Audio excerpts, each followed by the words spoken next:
Yeah, what's good, y'all? It's Sean P, the Bluff guy. Hey! And I am back again. Hold on, y'all. I'm tripping right now. I gotta set the mood. What's up? What shit? All right, yeah. That's better. That's a little better. Gotta get that vibe just right for the stream. But yeah, what's good with y'all? So we are back at it again, and today we are reacting to YouTube content creator Joy Boy Theories, probably one of my favorite One Piece theorists, especially when we just talking solely on like theories and stuff. Joy Boy is probably one of my favorite. He's somebody who really got me into the theory aspect. One of them. I remember a few early content creators that did a lot of theory videos too. I can't really think of at the moment, but Joy Boy is probably one of the consistent that I kept following, that I watch consistently more so.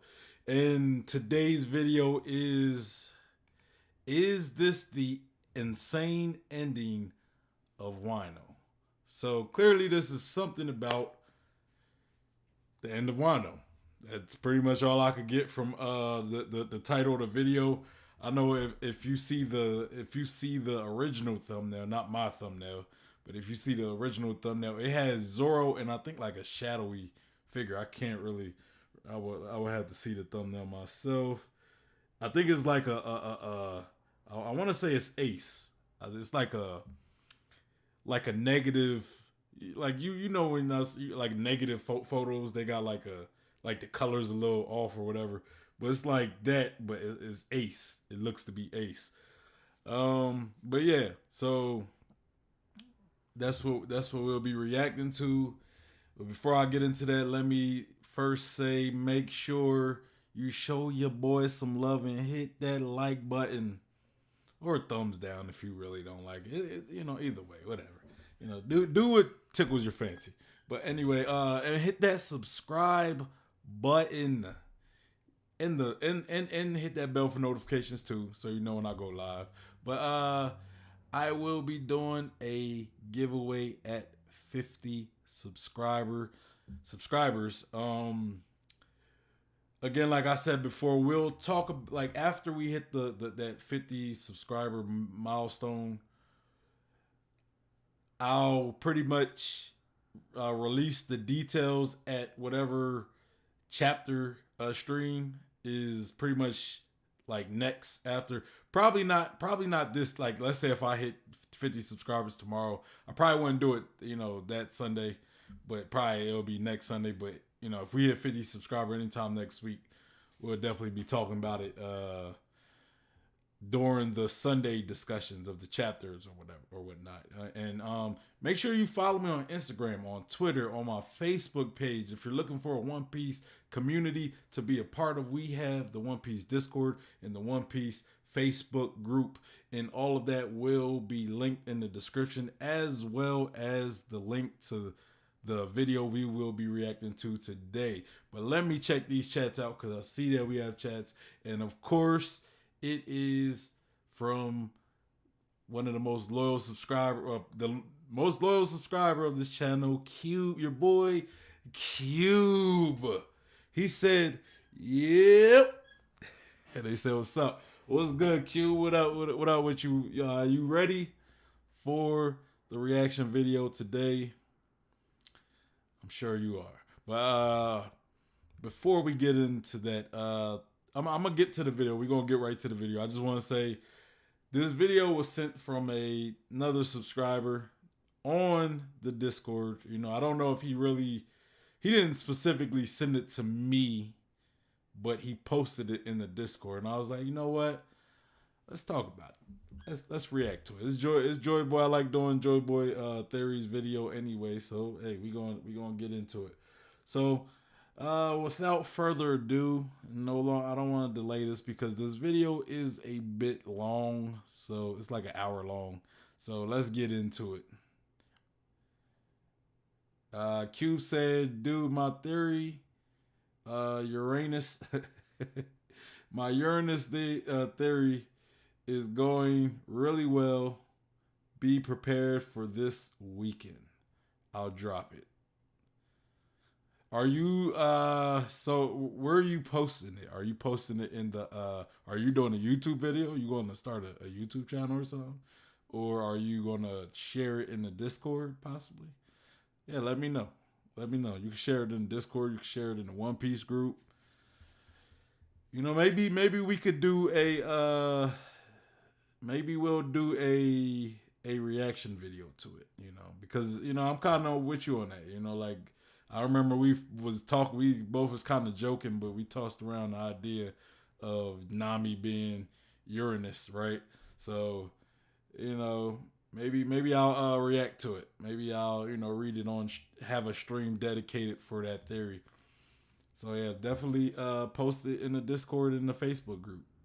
You know, unless you're going to do a video.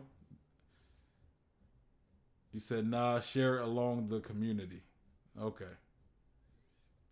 However you want to share it, but you know, make sure you share it with the Discord so you know I could definitely see it. Maybe talk about it. But yeah, without further ado, let's get into this video. Make sure you go make sure you go to the original video, like it, subscribe to Joy Boy Theory's channel. He makes great theory content. You know, you said I found like 6 or 7 images that has interesting facts on it.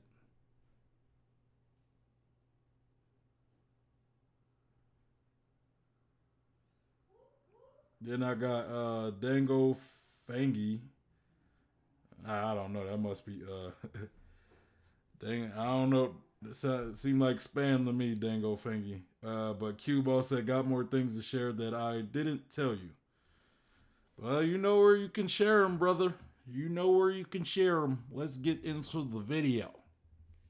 Let's not waste any more time. Due to popular demand, I think that it is time to thoroughly talk about ghost peas. Hey YouTube, Joyboy here. So, today I want to discuss the importance of death, the afterlife, and the land of the dead in Wano. As far as theories go, this one is pretty crazy. But at the same time, there is so much evidence that, there's a lot of evidence. I know that many out there have already heard this because I've talked about it quite a lot, but I haven't made a video. But we're gonna act like you don't know and just enjoy the glory. So let's begin. The land of the dead. This is a quote from Brooke in Fishman Island. I died once, and my soul should have traveled to the land of the dead. But in order for it to remain in the world of the living, my soul must expend an enormous amount of energy, almost that of a living body. By playing music, I can rock the souls of others, drawing them into my world, and even showing them illusions. Once removed from my body, I found my soul was visible to others. I truly do exist in the world of the living. He then uses an attack called Soul Solid. His soul... Bro, that music in the background, that must be a sample of Wiz Khalifa. Because, like, if anybody, like, any rap fans listen to Wiz Khalifa, he got this song called Never Been on, like, an old mixtape. Cushion Orange Juice or something like that. Like, old classic mixtape, for any Wiz Khalifa fans. But, yeah, that's definitely... It must be the original. It sounds like it might be the original sample of it, but it's definitely, that song definitely most likely sampled it. But let's continue. In solid form. And he tells us that any slash adorned with his soul brings the chill Says of she the never dead been. These panels, simply put, Says she confirm the never been. existence Sorry, my bad, of the land of the dead. Brooke is not speculating. Brooke is speaking very authoritatively, because he has died and visited this place. When you die, your soul travels to the land of the dead. And there is simultaneously a suggestion that when this occurs, the soul retains some amount of self, because Brooke remembers his time there. Brooke should have remained there, but he didn't because of his devil fruit. But the connection might even be deeper than that. This line, by playing music, I can rock the souls of others, drawing them into my world, and even showing them illusions. He also says that I truly do exist in the world of the living, as though Brooke has had So she some never doubt. been. Does anybody else find these panels and Brooke's wording here very interesting? It's almost as if Brooke sees spirits, if not the spirits of... I ain't gonna lie, y'all. It's kind of hard for me to focus on the actual video because the music, like I like the music. The music kind of getting to me. It's a dope song. of like dead people than spirits, living people's spirits. But spirits and souls are obviously a crucial point of One Piece going forward, because Oda has spent a lot of time setting up and developing the concept. We return to souls, learn more about them and how they work in Whole Cake Island with Big Mom's fruit, the soul fruit. Souls are life.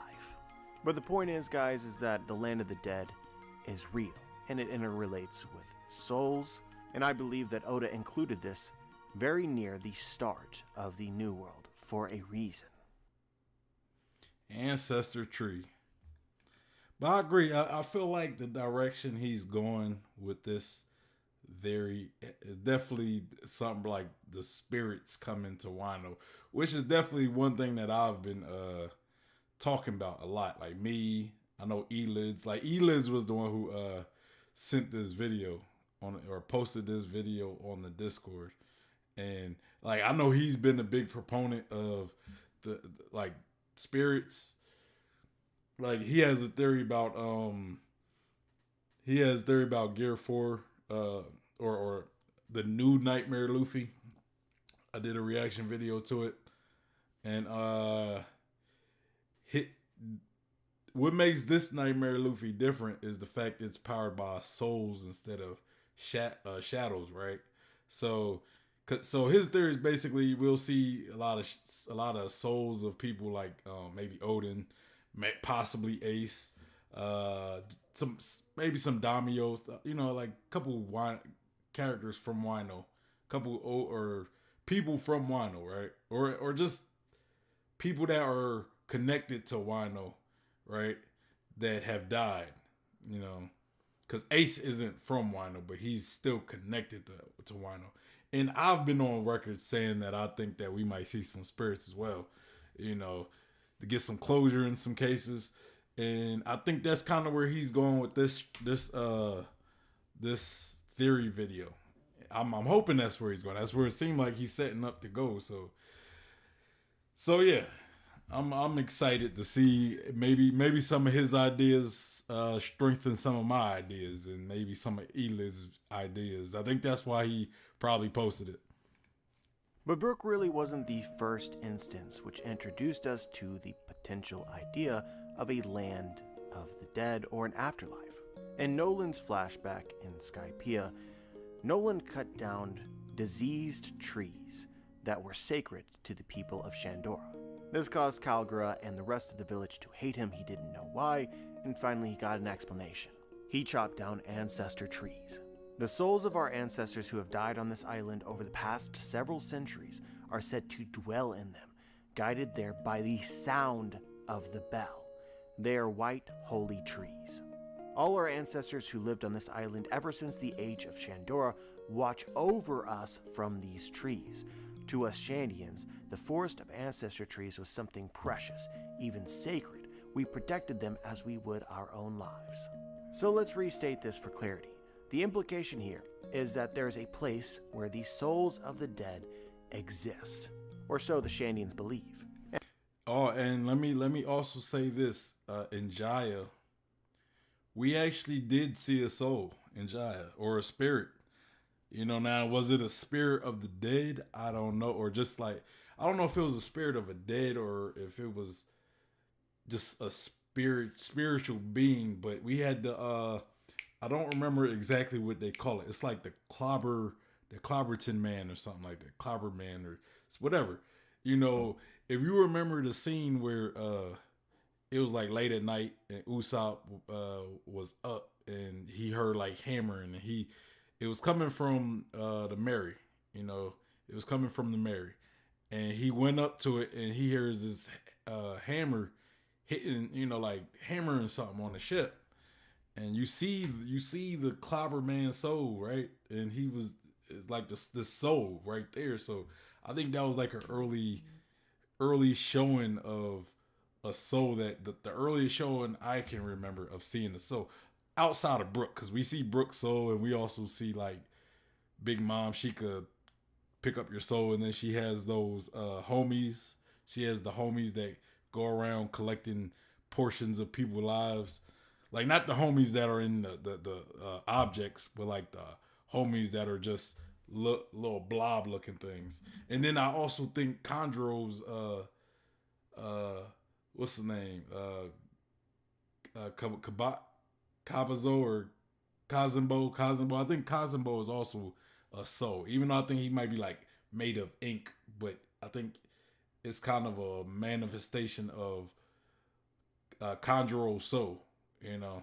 So there's that, but let's continue. And it appears that their belief has been confirmed through Brooke, who has actually visited this place and calls it the Land of the Dead. They also believe that the sound of the bell, the music of the bell, you could say, guides the souls to the ancestor trees, so that their ancestors can watch over them. This was yet another unsubstantiated belief that the Shandians had, that at the time I think most considered to be superstition that was unique to these people. But the mention of music having a power over the soul is something that we later learned is true. Again, something that we learned through Brooke. There is some connection between music and the soul. As Brooke escapes his body and becomes soul form in the anime, it's shown that he uses music. He also uses music in order to attack the souls of Big Mom's homies. And he tells us that he uses music to move people's souls in concerts. It's fair to wonder whether the Shandian superstition is a one-piece fact, that the sound of the bell, the sound of music, can call souls from the land of the dead to the land of the living. I also find it interesting that the Shandians believe that the souls reside within the trees. The bell calls the souls to the land of the living, but maybe they can't stay here unless they settle within certain kinds of trees. Or maybe other spiritual objects exist. These trees are considered sacred. I find this particular wording possibly important because we're introduced once again to sacred trees in Wano. During the Battle of Onigashima, Big Mom cut one down, and this occurring has yet to be paid off, or really explained at all. This is actually a traditional Shinto belief, Shinto being the traditional religion of Japan. This sacred tree, or maybe the sacred trees in Shandora, are called Yorishiro, an object capable of attracting spirits, giving them a physical space to occupy, identifiable by the rope tied around them. It appears pretty conclusive to me that there is some overlap between the religion of Wano and the religion of Shandora, a religion which seems highly substantiated through Brooke. I could definitely believe that. Like I said, I think there's a strong connection between Wano and like, you know, Skypiea or Jaya and Sky, you know, like, because Jaya and Skypiea are pretty much connected as well. So, you know, I would say there's a connection between Skypiea and Jaya as well. So I could definitely see that being the case. So the land of the dead is real. It relates to music and souls. Let me take you back to Eni's lobby. Luffy is fighting against Lucci and losing. Usopp stands on the edge of a cliff and watches. Usopp is provoking Lucci and Luffy tells him to stop. He'll kill you. And then there is this legendary speech. Shut up, you're half dead. What can you do? I'm going to beat him. Then stand up. Stop lying there like a dying man. It's not like you. Sure, there's lots of black smoke, but you can still see the blue sky and the sea. This isn't hell. Stop acting like this is the end. Stop making me worry. This isn't even close to the afterlife. This speech obviously influenced the title of chapter 427. This isn't hell. This isn't the afterlife.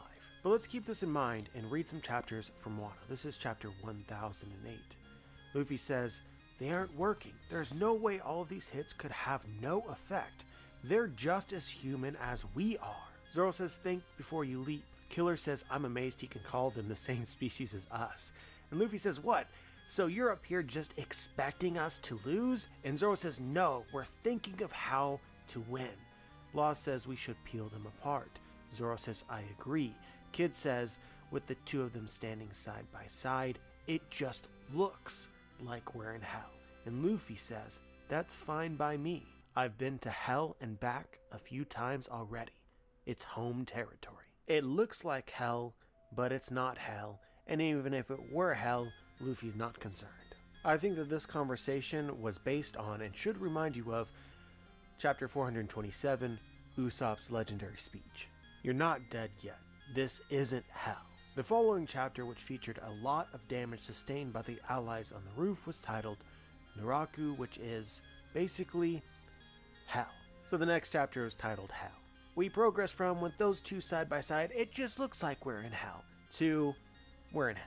And I also find it interesting that Luffy got knocked the F out in the chapter. In the next chapter, we see totally open white eyes. He is down. Kaido also says this ominous. Yeah, that was definitely a classic. That was definitely a classic chapter right there. That was probably one of my favorite times. One of my favorite moments in Wano is that defeat, because I feel as though it was just something different, right? Like, when did we see Luffy pretty much get defeated to that level, to where, like, you know, he's pretty much becomes a prisoner, and you know, he just almost helpless to a degree, right? So that definitely was a classic moment right there, you know, to almost be grounded, you know, because he goes in to fight Kaido so cocky, and Kaido just Thunder Bagua and send him flying, and then we see Luffy going to prison, you know, you don't even see his face, is all bandaged up. Man, that was a great moment, you know. This line as Luffy gets back up and displays the ability to use Advanced Ryu. Only a handful of the very strongest can, not a dead man walking. So there may be some significance there, like Luffy metaphorically died. As he said, again I assume this is metaphorical, I've been to hell and back, it's home territory. So I'm not going to try and argue that they are literally in hell, and that Luffy has literally died, because I don't believe that. I think that this is foreshadowing. It is not currently hell, but it will be. Onigashima will become hell. And truthfully, this has already occurred. This hasn't been confirmed, but it's been highly suggested that the swords that the allies are carrying contain the souls of their fallen comrades. The swords in some way, in some form, carry the spirits of the dead. Kawamatsu says this to the fox Onimaru. In battle, when your companion dies before your eyes, you take his sword and continue onward. The soul that resides in a katana makes a samurai strong and enables him to destroy his enemies. This is still a battlefield. The battle between the beast pirates and the land of Wano is not yet finished. It is too early to let these swords sleep. And I think the true... So, okay. So I just had a thought, man. Just when he talked about, you know, the souls being in the sword, some idea just came across me that I just have to kind of talk about. I just kind of, you know, it's not really a theory. I mean, I guess you kind of say it's theory, speculation, but it's just just something that came across my mind. So, you know, we see all the Straw Hats. You know, they're having great moments. You know, we get Luffy fighting Kaido. You know, might defeat Kaido. You know, most likely might defeat Kaido. We got Zoro, who had a great moment. I mean, I think Zoro's gonna get a couple more great moments at that. But we got Zoro, who fought Kaido. He cut Kaido, and then he fought King and he beat King, right? As well as I also think we might get more from Zoro, as far as maybe he might learn that he might have a connection to Wano. You know, I don't know, maybe ancestry or whatever.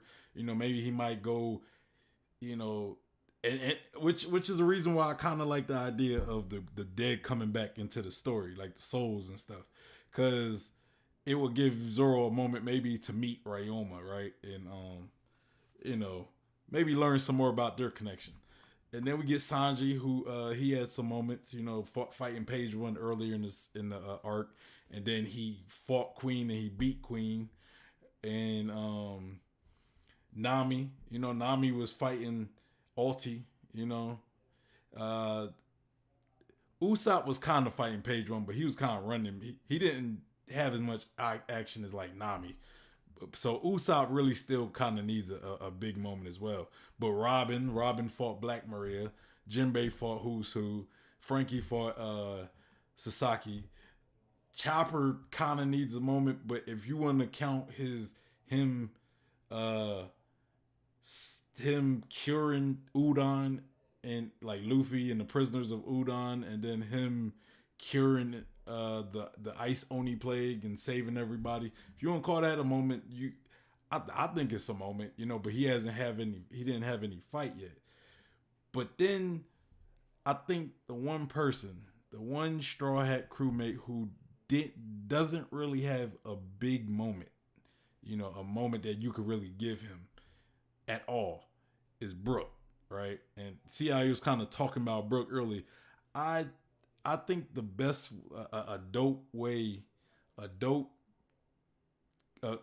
big moment for Brook, like Brook's big moment that Oda could give him in this chapter.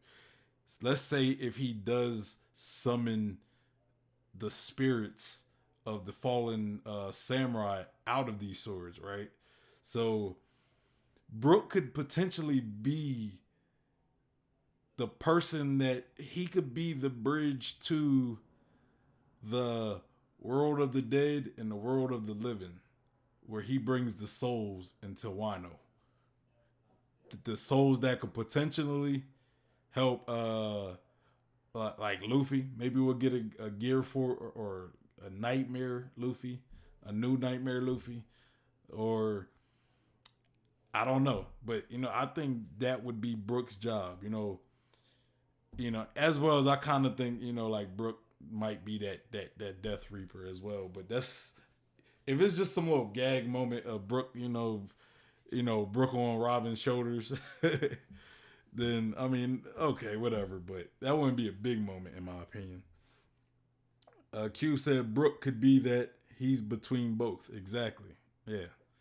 But I think that would be Brook's big moment if he was to bring spirits into Wano, possibly to help take down Kaido. But let's continue. Truth of Kawamatsu's superstition is revealed in recent chapters, where we can see Zoro's sword reacting to Hiyori's music. By the way, did you catch that? Odin's soul within the sword reacting to music. Zoro's sword Inma obviously being Odin's sword. Odin having died in battle, his spirit is still within it because the battle is not finished. I did peep that. I never looked at it as Odin's soul being in the sword though. But it makes sense. I kind of looked at it as the fact that it was Odin's soul, or it was Odin's sword, and Hiyori's Odin's daughter, so the sword kind of has a connection with Hiyori. But it would make even more sense if like Odin's soul is within the sword, right?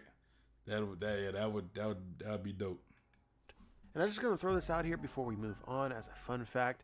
The name of Odin's sword, Inma, is literally translated as the ruler of hell. Inma was the ruler of hell. Another name for Inma is Yama, if you watch Dragon Ball. He's the one who judges the souls of the deceased, determines which level they go to, and when they're reborn.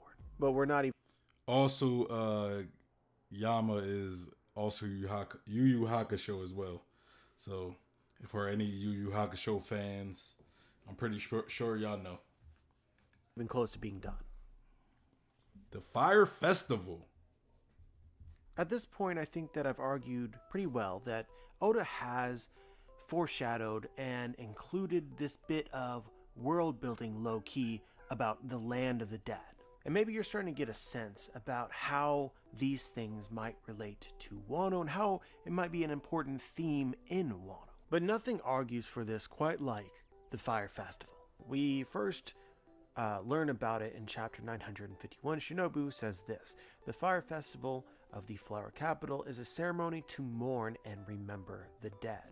It's the time when our wishes and feelings reach them more than ever. As far as I'm aware, outside of the examples that I provided, which were tertiary at best, this is the first time where the dead is like important to a One Piece arc. It's really the reason why we're making this video, and this theory exists. So the very idea of the Fire Festival, which Oda happened to decide to include in this arc, is a ceremony to celebrate the dead, where your thoughts, wishes, and feelings reach them. The point of the Fire Festival is to communicate with the dead.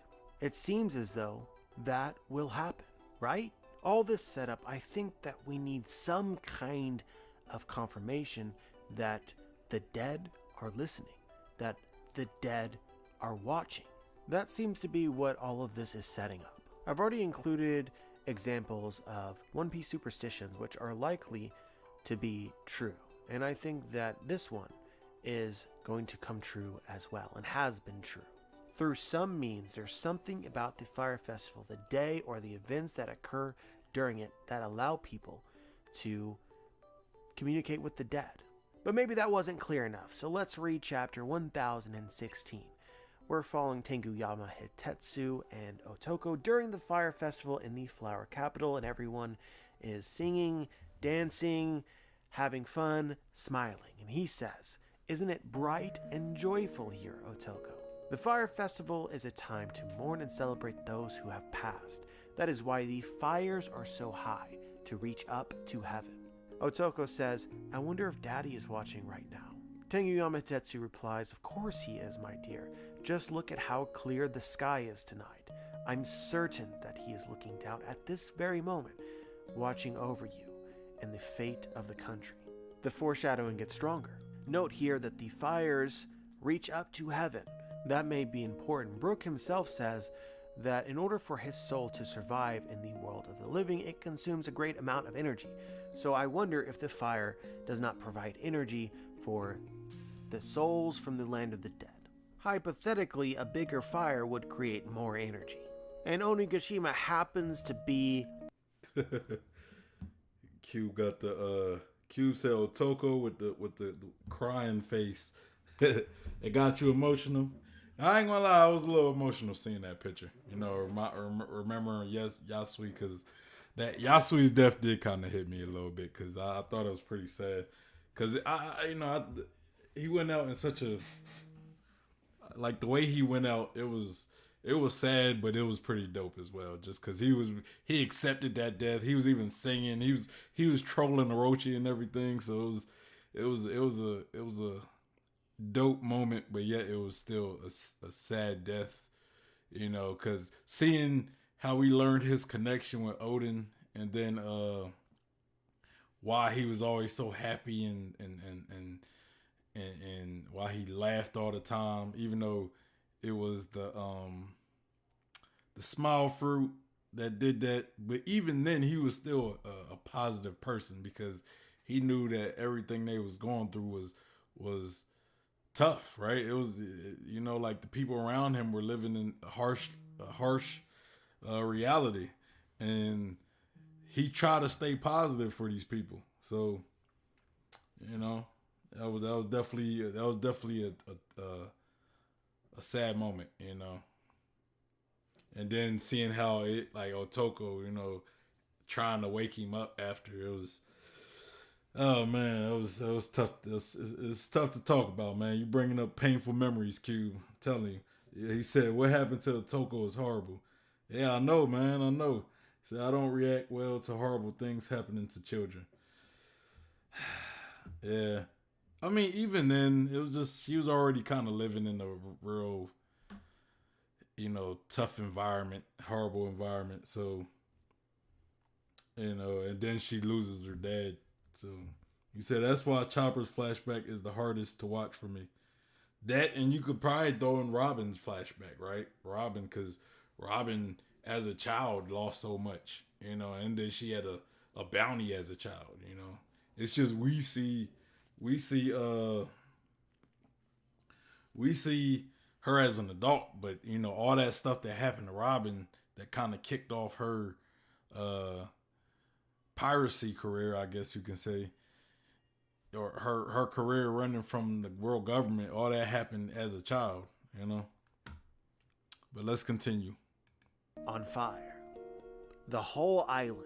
And they also comment about how bright and joyful it is here. People are smiling, they're having fun, they're singing, they're dancing, they're laughing. It's music. Remember what we were talking about with Shandor, where the sound of the bell lures the spirits down from the heavens into their ancestor tree so that they can watch over them. Similar, right? I would argue that laughing itself, the joy of the ceremony, is music calling souls down to be able to hear and see the people's messages. I think that it could also be fitting for Luffy and Kaido up on the roof. Their demeanor as they're battling would also fit. They're having fun. Kaido's even started drinking, just like the people in the Flower Capital. Again, I think that it is important. Brook tells us that music moves the soul. Every time the great bell of Shandor rings, everyone smiles, creatures included.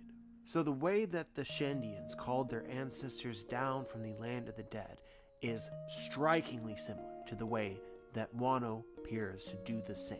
The difference really is Yorishiro.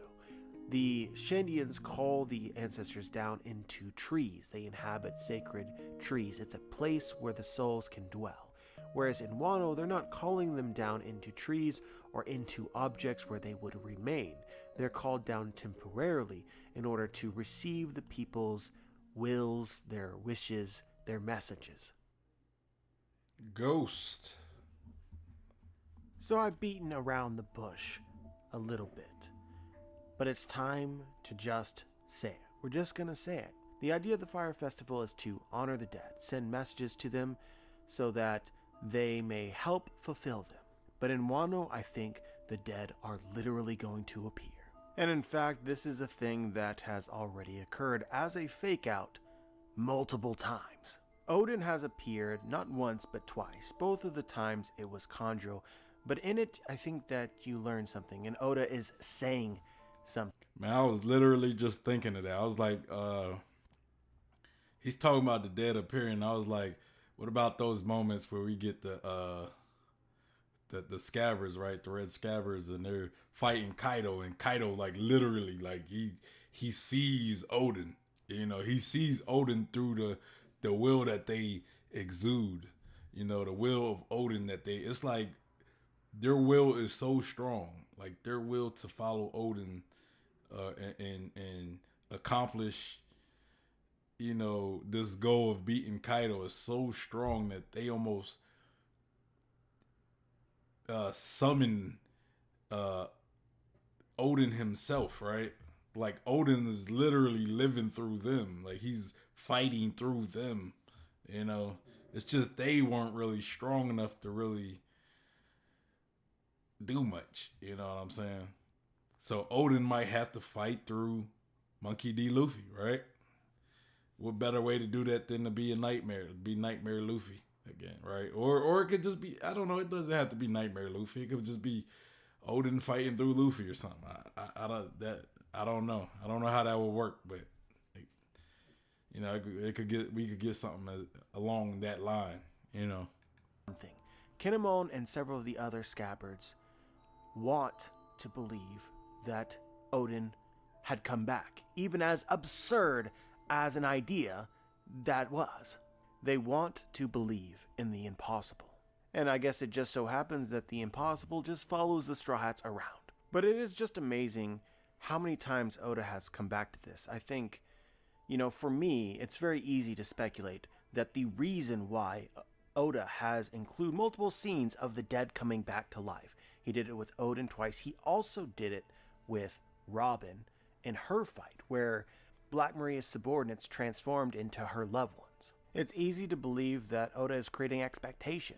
Basically, with the multiple fake-outs, you are now expecting when somebody dead appears that it's going to be another one. Say, for instance, that Odin appears again. Your immediate thought, most everyone's immediate thought is going to be, oh, Kandro's still alive, but it may not be.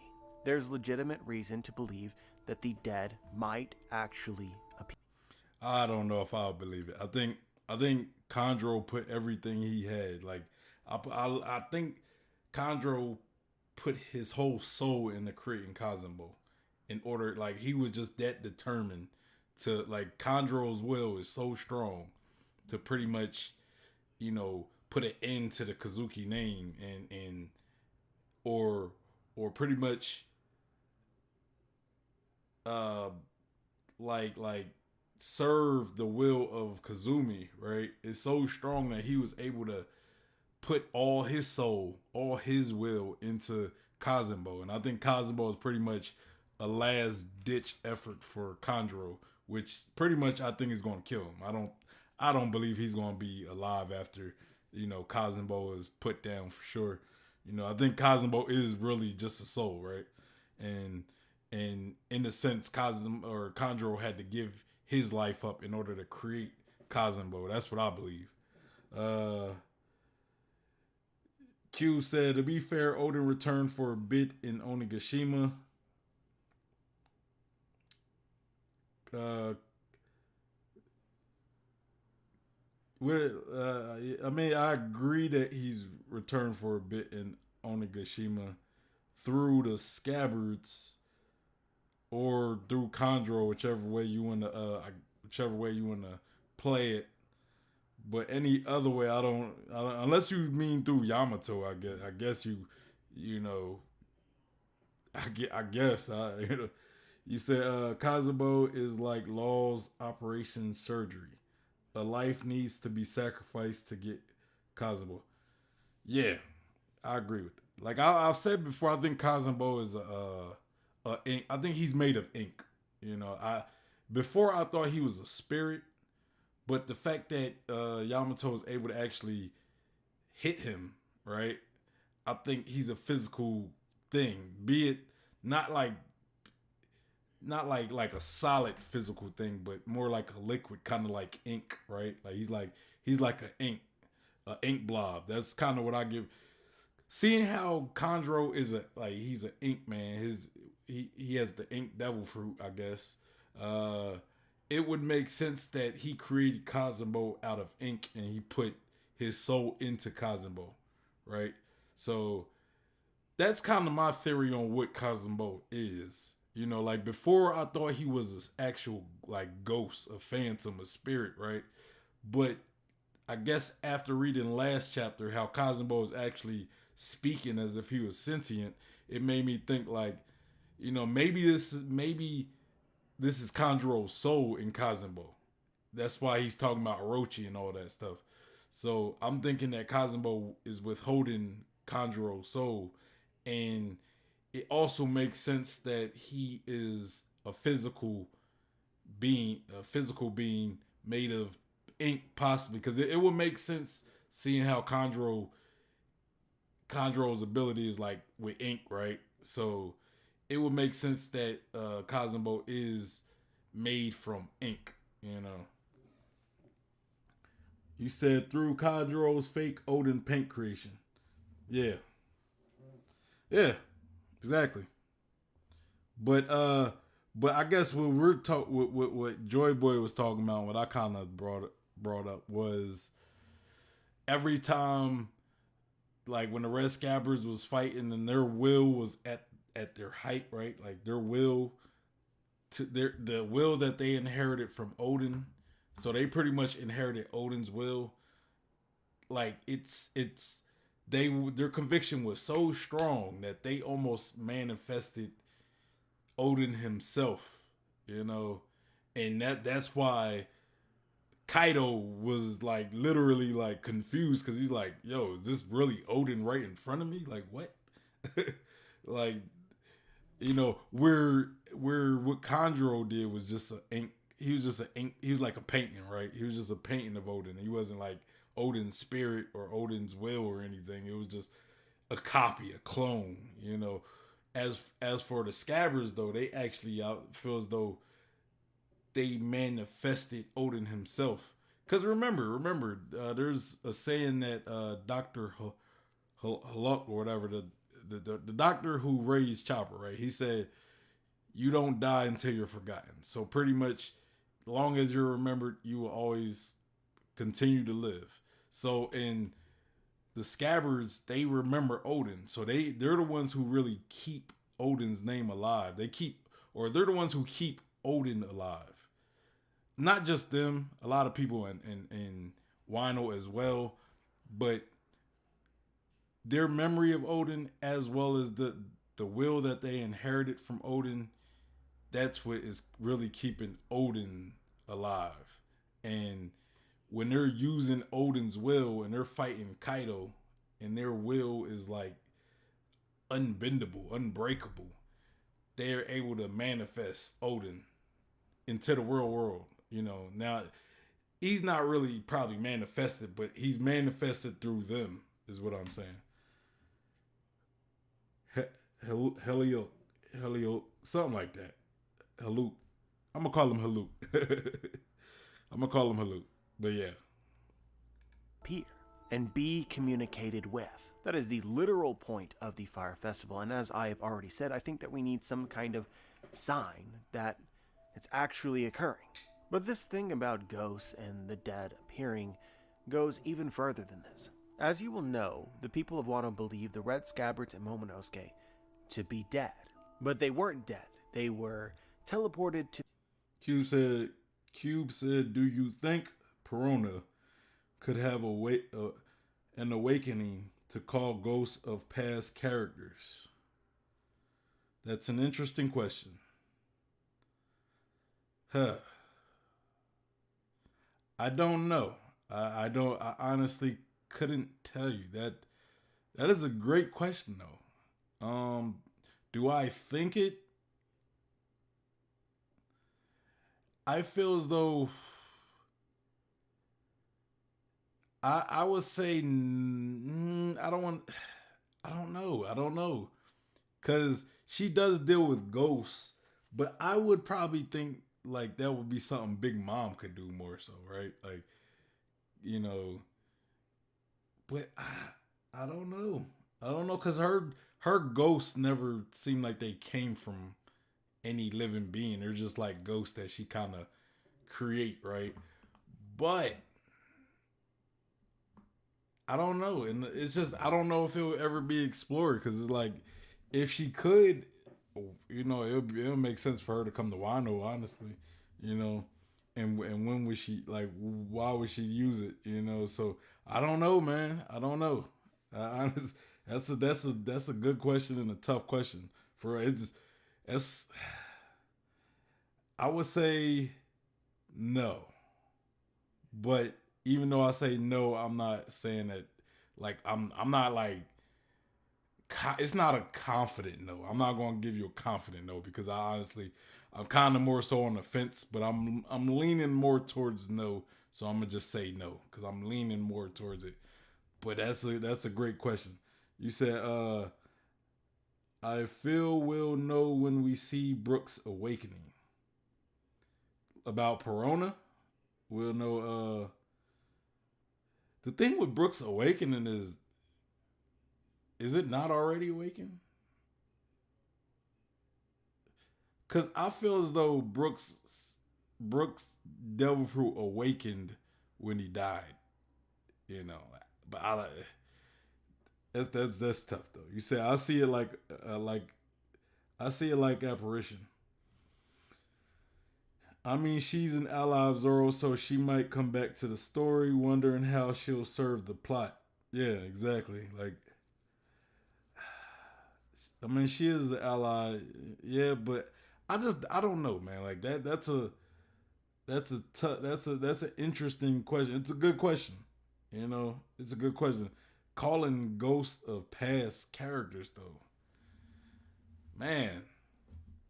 Kind of like how Brooks, he caught his own soul.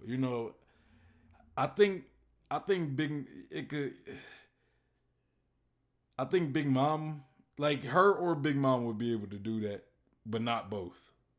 Like that's kind of why I'm on the fence. Because when you ask me that question, I also think of Big Mom being able to do that. And for me, since hers is a little more dealing with actual living souls, Big Mom's ability actually deals with living souls. Like as far as like she's messing with people's souls, I could see her doing it. Whereas far with Perona, the ghosts that she create aren't really attached to nobody. You know, so you know, not to say that like if she did awaken it, I could see her creating ghosts that could attach to that can be attached to somebody at one point. You know, it's just it's a good question. It's a good question. But that's the answer I'm gonna give you. I'm gonna say maybe, but I'm leaning more towards no. But you know, I think her or Big Mom would be able to do that. And but I can also see Big Mom haven't done it yet, and I would think that she probably has her devil fruit awakened already. And if that is indeed the case, she hasn't shown to be able to do something like that, because she would have probably brought up like Mother Caramel, right? You know, and the other orphans that she grew up with. So maybe, honestly, maybe. But yeah, let's continue. To the future using Toki's abilities. But all throughout the beginning of Wano, they're referred to as ghosts. And Oda even made this joke explicit in chapter 920, where Law is leading Luffy to Kinemon and says, "Prepare for what you're about to see." And we're left believing that Kinemon has died, and he appears out of the ruins of the Kozuki Castle looking like a zombie. And this turned out to be plot relevant, because while all of Wano believed the Scabbards and Momonosuke to be dead, Orochi didn't. And they made fun of him. They laughed behind Orochi's back because of his fear of ghosts. You know, it's just me spitballing, but it would be kind of ironic, funny, and very unfortunate for Orochi if ghosts happened to appear, like real ones. And I think that's the point, and how I see this as foreshadowing. Orochi's crimes in Wano are not a new thing, and it doesn't only affect the people that are here. It's 20 plus years of straight up atrocity. Oda teases very early on in Wano that Orochi fears ghosts because the ghosts are coming. But you know, I still don't think that Kinemon and Orochi was the first example of potential foreshadowing for this idea. The Kokeshi dolls. When speculating, I think that it is important to keep in mind hanging plot threads. Sometimes ideas are just very cool, but whether or not Oda chooses to do them or not is, maybe not. It's a cool idea. Maybe Oda has an even cooler idea or another cool idea. So when you stick with something that needs to be paid off and that thing tells you something or suggests something, I think it holds more weight. What I'm talking about here are Kokeshi dolls. Kokeshi dolls was mentioned and foreshadowed from the very beginning of Wano when we first meet Tenguyama Hitetsu, who is a Kokeshi doll collector. That was in his info box when he was named.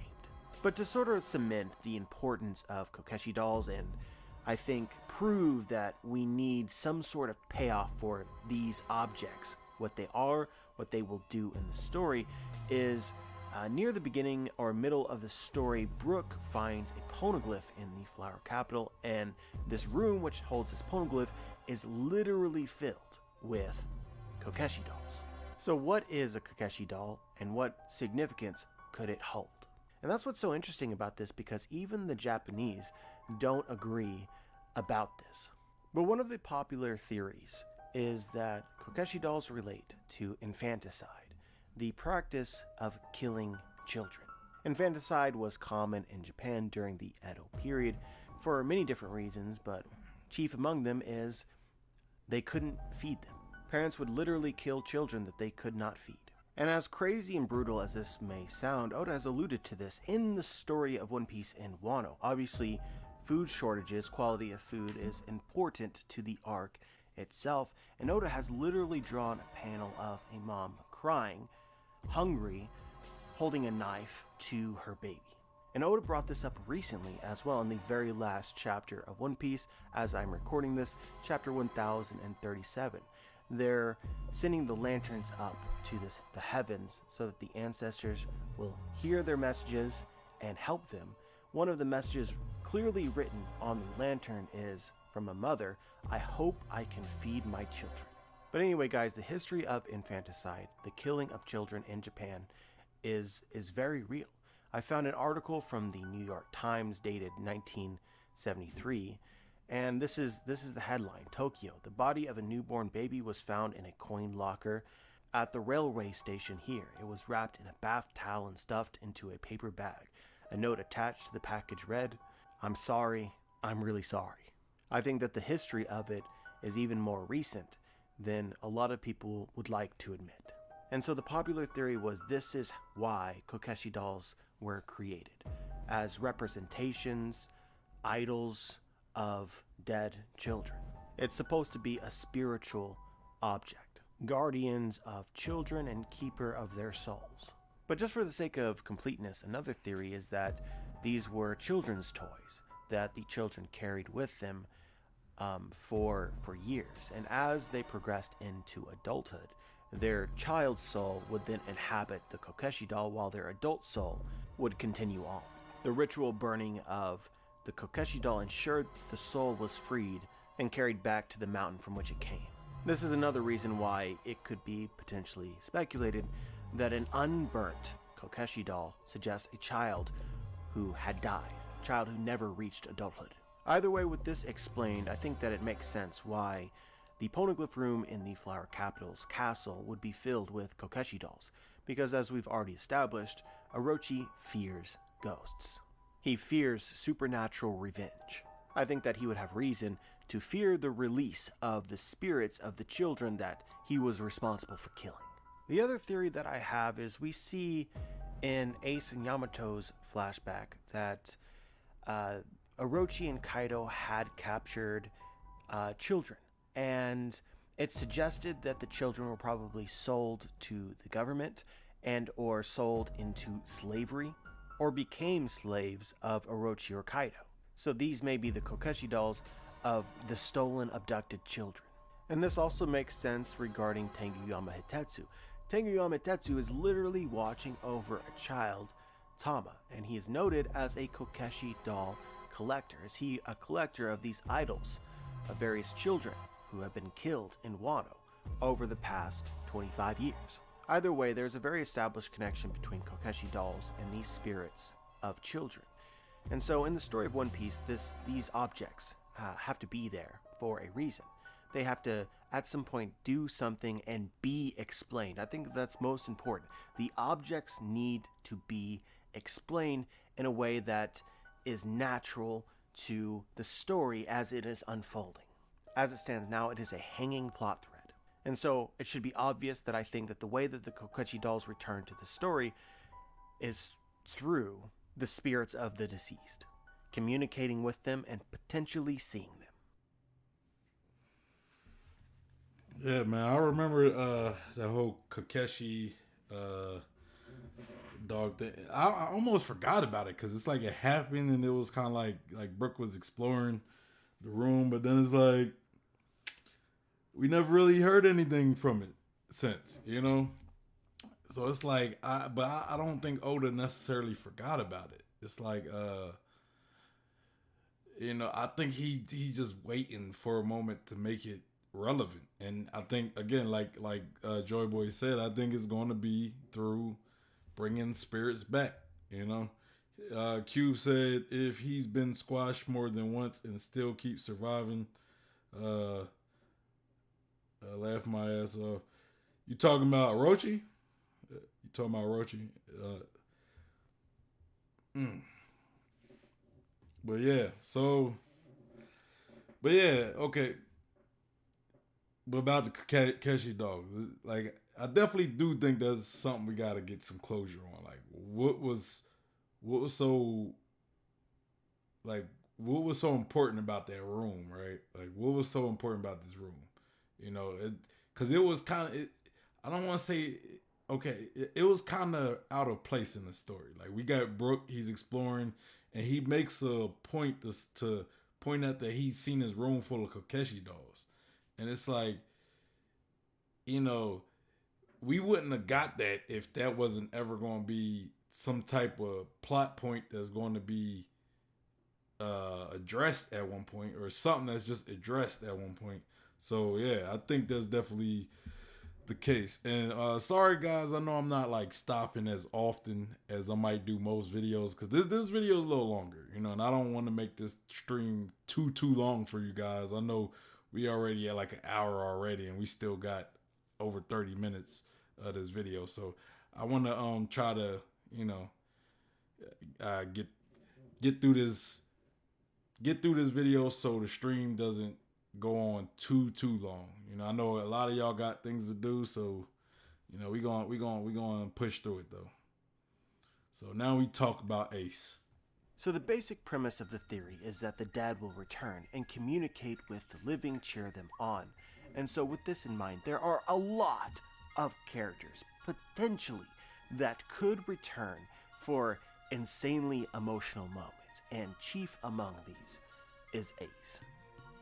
But we're going to start off talking about Ace because I think I've been saying Ace, bro. I've been saying Ace just because Ace is tied with Luffy, Yamato, and Otama, right? So, and he already said he was going to beat Kaido, right? So if he claimed that he was going to beat Kaido just like Odin wanted to beat Kaido, it would make sense for them two to be maybe two, or you know, there'll be two of many, or maybe just the only two that really help Luffy defeat Kaido, right? Maybe if we do get a Nightmare Luffy, those would be the two, at least two main spirits that are put into Luffy in order to reach that nightmare stage. And then if that's the case, you pretty much got Luffy with the help of Odin and Ace, you know, that's, you know, to defeat Kaido. So I think, you know, I think Ace, Ace is kind of on the top of my line. Like, if, like, all the people that I think, all the spirits that I think we could potentially see before the end of Wano is going to be Odin, Ace, Yasui, any dead like any of the scabbers that have died during the fight, you know, Ryuma, like I said, if Izo stays alive, I think if let's say Okiku's dead, well, I said the scabbards already, so maybe some Damio, right? Maybe some Kazumi. Man, there's probably others that I've thought about, but those are going to be the main ones that I think that we could possibly see before the end of Wano. Ace has had maybe, oh, here's one that I never thought about. Kuina, like Zoro's friend, his childhood friend that died when she fell down the steps, which I don't necessarily believe, but she fell down the steps, died, and Zoro pretty much carries the Wado Ichimonji, which was her sword before she passed. He carries that sword more so as a, you know, kind of carrying her will. You know, it's an object that, you know, it's like it's symbolic for like he's carrying her will. So yeah, the most setup along with Odin. Guys, just simply stated, I think that we're gonna see Ace again. Does anyone else find it interesting how often Ace has been brought up in this arc, and how many characters Ace is tied to from an experience in Wano that, you know, we didn't learn about until recently? But you guys know this was super early on in Wano. Tama gets knocked out because she's been drinking poison water, and Luffy meets Tengu Yamahead Tetsu, and he tells Luffy that Tama's been waiting for a man who promised he would come back to her, a pirate by the name of Ace. Look, a lot of this has to do with the inherited will. Ace made promises to characters in Wano, and it is likely that Luffy is going to inherit Ace's will and fulfill his wishes when he cannot. So long as Ace is not forgotten, his dreams will never die because they'll be inherited. But at the same time, looking at the dialogue that we have gotten from the chapters and interpreting it from the standpoint of, hey, maybe Ace shows up as a ghost in Wano. I think some of the dialogue here makes your head explode. Luffy was just brutally honest to Tama and Tenguyama Hitetsu, and he literally made Tama pass out. But she would not believe. She said, "It cannot be true. You're a liar." And then Tenguyama Hitetsu confronts Luffy.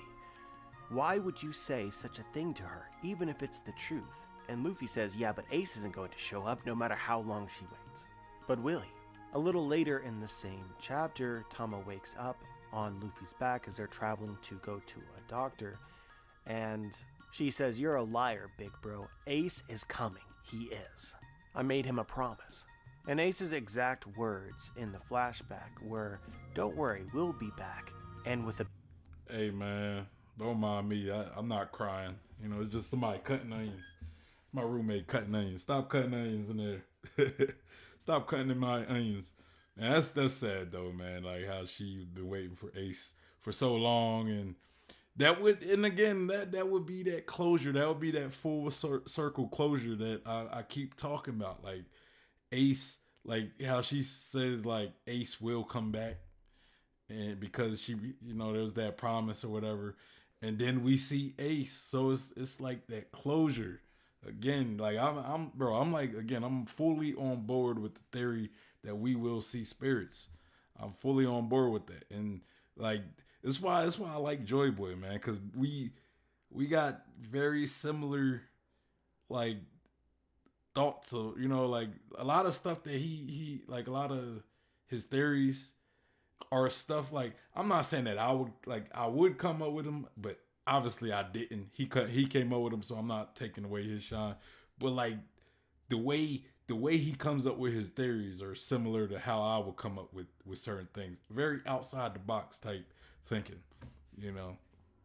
We look at it from more of a like character development standpoint and story development and things like closure. Like people, that's important, you know. Like when you have a plot, when you got like a plot, like a small plot, right, in the story, even if it's just a very minor plot, right, those plots need to be concluded. They need to be wrapped up. There needs to be some type of closure to it. And you know, there's a few plot points that we have in Wano that needs that closure, right?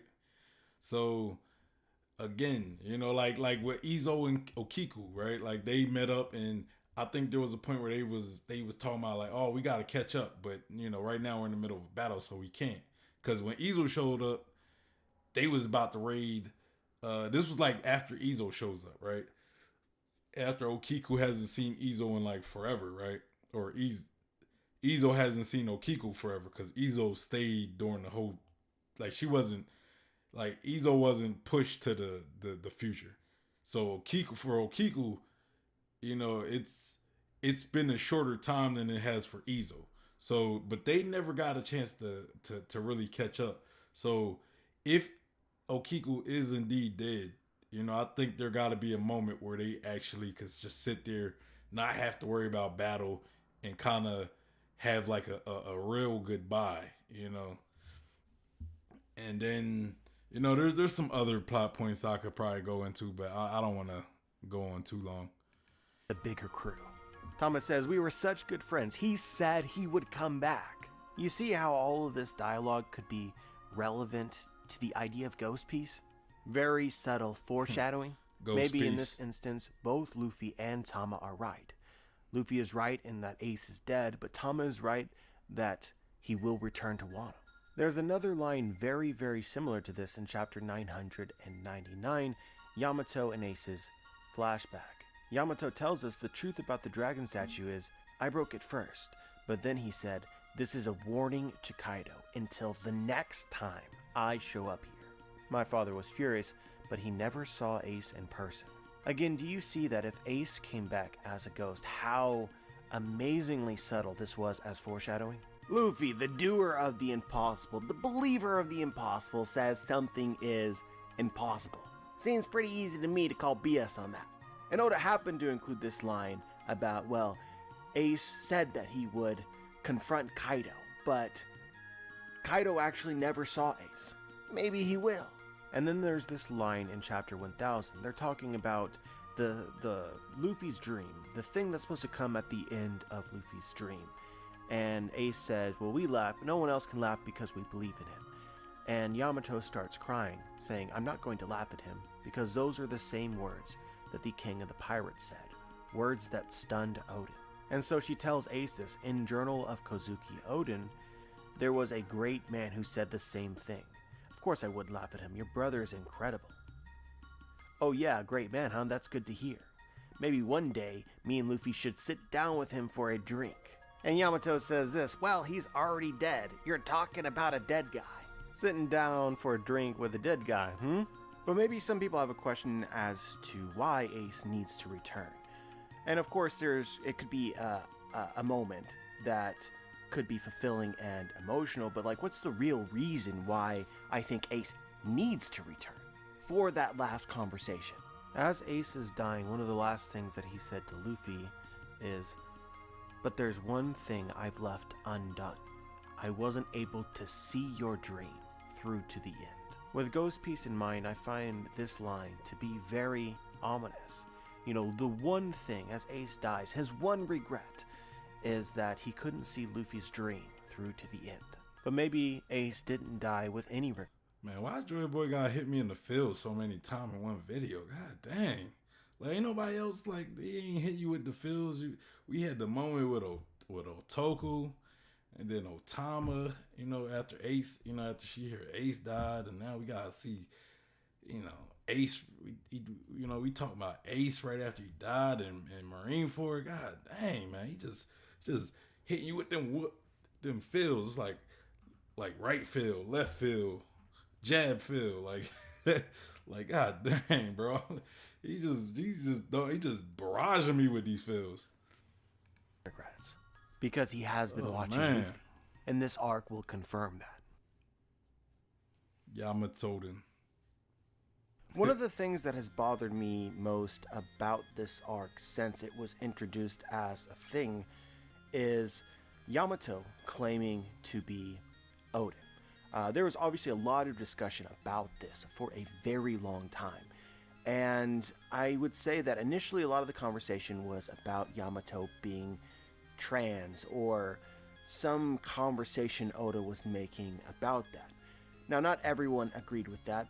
Yeah, I kind of want to talk about it. I'm going to just kind of speak on the whole trans thing. I know a lot of people was mad. Oh, Yamato. I never looked at it as Yamato being trans, as in a sense where she identified as being a man, right? I looked at it as Yamato identifying as being somebody else, right? Like, okay. Think of it like when you're a kid, right?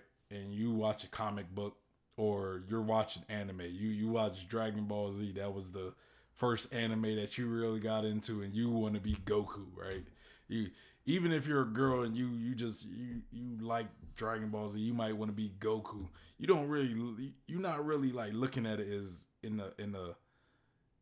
at the aspect like, oh, I want to be I am a man, therefore, you know, like I am a man. You're looking at it as like your favorite hero, right? You don't look at it as from the aspect of gender. You're looking at it as just somebody that you admire, you know. So to me, Yamato wasn't looking at it as, in the case of that she is something, she is like the opposite gender. She's looking at it as she just wants to be Odin. She wants to be her idol, her role model. So he just happens to be a man. So, you know, you just kind of take it at that. But I don't think she ever identified as being a man. She just identifies as being Odin, who just happens to be a man. So in that sense, people want her to just, you know, people want her to be, you know, trans or whatever, be a man, and, you know, get that you know, that representation. But that's not the case. She doesn't, you know, she's not sitting here saying, oh, don't call me a woman, I'm a man. She's just saying, I'm Odin. You know, it's just like if I was here to say I'm Superman, or I'm Batman. Like if I say I'm Batman as a kid, you know, I'm a kid and I'm pretending to be Batman, that don't mean I'm a billionaire. That doesn't mean I'm a Kryptonian. You know, I might identify as Superman, but I don't identify as a Kryptonian. Even though Superman happens to be a Kryptonian, it's confusing. I don't want to go too deep into that because I know some people that might ruffle some feathers. But yeah, I don't look at it as her identifying as a man. I look at it as her identifying as Odin. But that was sort of the conversation early. It got pretty toxic, but over time, my stance on Yamato changed, where I basically came to this headcanon. When an author is super creative, and that's what this Yamato as Odin thing is. This is an example of incredible creativity. It's not a thought that would just occur to you to just include in a story. So there's a high likelihood that it is incredibly important. It is so unorthodox for one character to want to be or claim to be another character who has already died. So I imagine Yamato claiming to be Odin or wanting to be Odin is going to lead to a major moment of payoff or a big reveal. And so what I think that this might be leading towards, again keeping Ghost Peace in mind, is that Yamato actually becomes Odin. Not just a name that she takes, but literally. Either that or somebody else does. We've already talked about Yorishido, which is an object capable of housing a spirit. In Japanese culture and in Wano, Yorishido are notated. You know what they are because of the rope that is tied around them. But what's interesting about Yorishido is that it doesn't just have to be a tree or a rock or a gate. A Yorishido can also be a person.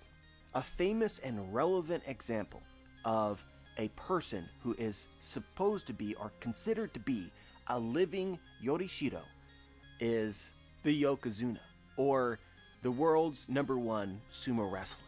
Fun fact about sumo wrestling, but in Japan, it is traditional to hold these events inside of temples, because sumo wrestling itself is a religious ceremony or event, traditionally.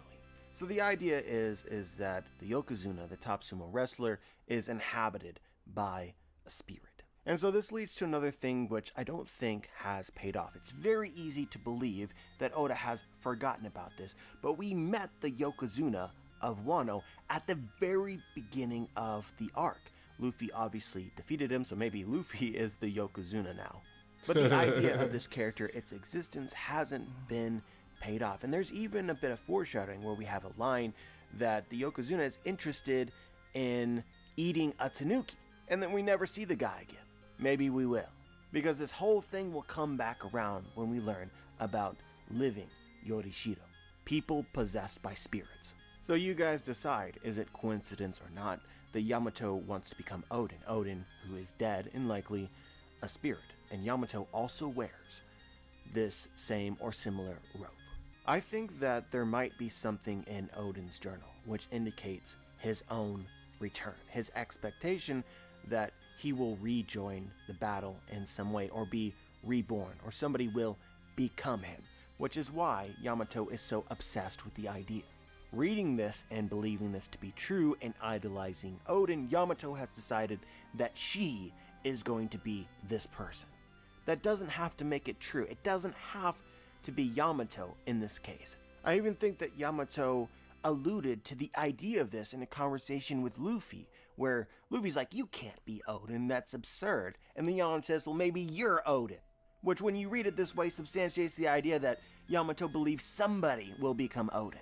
But, regardless, if somebody else does or not, all of the setup of Yamato becoming... I did say that, though. Well, not me. Elid specifically said that Odin could possess Luffy's body in the whole Nightmare Luffy scenario, right? Like maybe Odin, maybe Ace, that one daimyo that was in the prison. I think he was like a Shimotsuki or whatever. I forget his name, but like, yeah, he was talking about like these spirits possessing Luffy's body in order to create Nightmare Luffy, and then and him just talking about Yamato saying maybe Luffy is Odin. 1 + 1 = 2, maybe. 1 + 1. Just throwing that out there. But as far as Yamato becoming Odin, I don't know if I really like that idea personally. Like maybe temporarily, but if it's gonna be like a permanent type thing, I don't know if I would like that. I want Yamato to be her own character. I like the fact I like the kind of delusional character. Like I'm Odin, but you're really not. I like that about her. That's one of those traits that I actually kind of like about her. The fact that she's a little deluded into thinking she's somebody else that she's clearly not, and everybody else kind of looking at her like, what? It also kind of fits the Straw Hat thing, right? Like the thing about the Straw Hats were all the Straw Hat members are all kind of a little goofy in some type of way. Like you got Luffy, who's kind of he's kind of an idiot. Not really. In some ways he is an idiot, but in some ways he's kind of a genius if you really want to think about it. Then you got Zoro, who like has no sense of direction. He'll get lost. And like he could be in the car, right? Not even driving, and it could just be going straight, and he'll get lost. And then Sanjay, who's kind of like he's a simp, right? He's real simpish, And they got Nami, she's real greedy. Nami's real greedy. Frankie, who likes to be dang near naked, right? He likes to be dang near naked.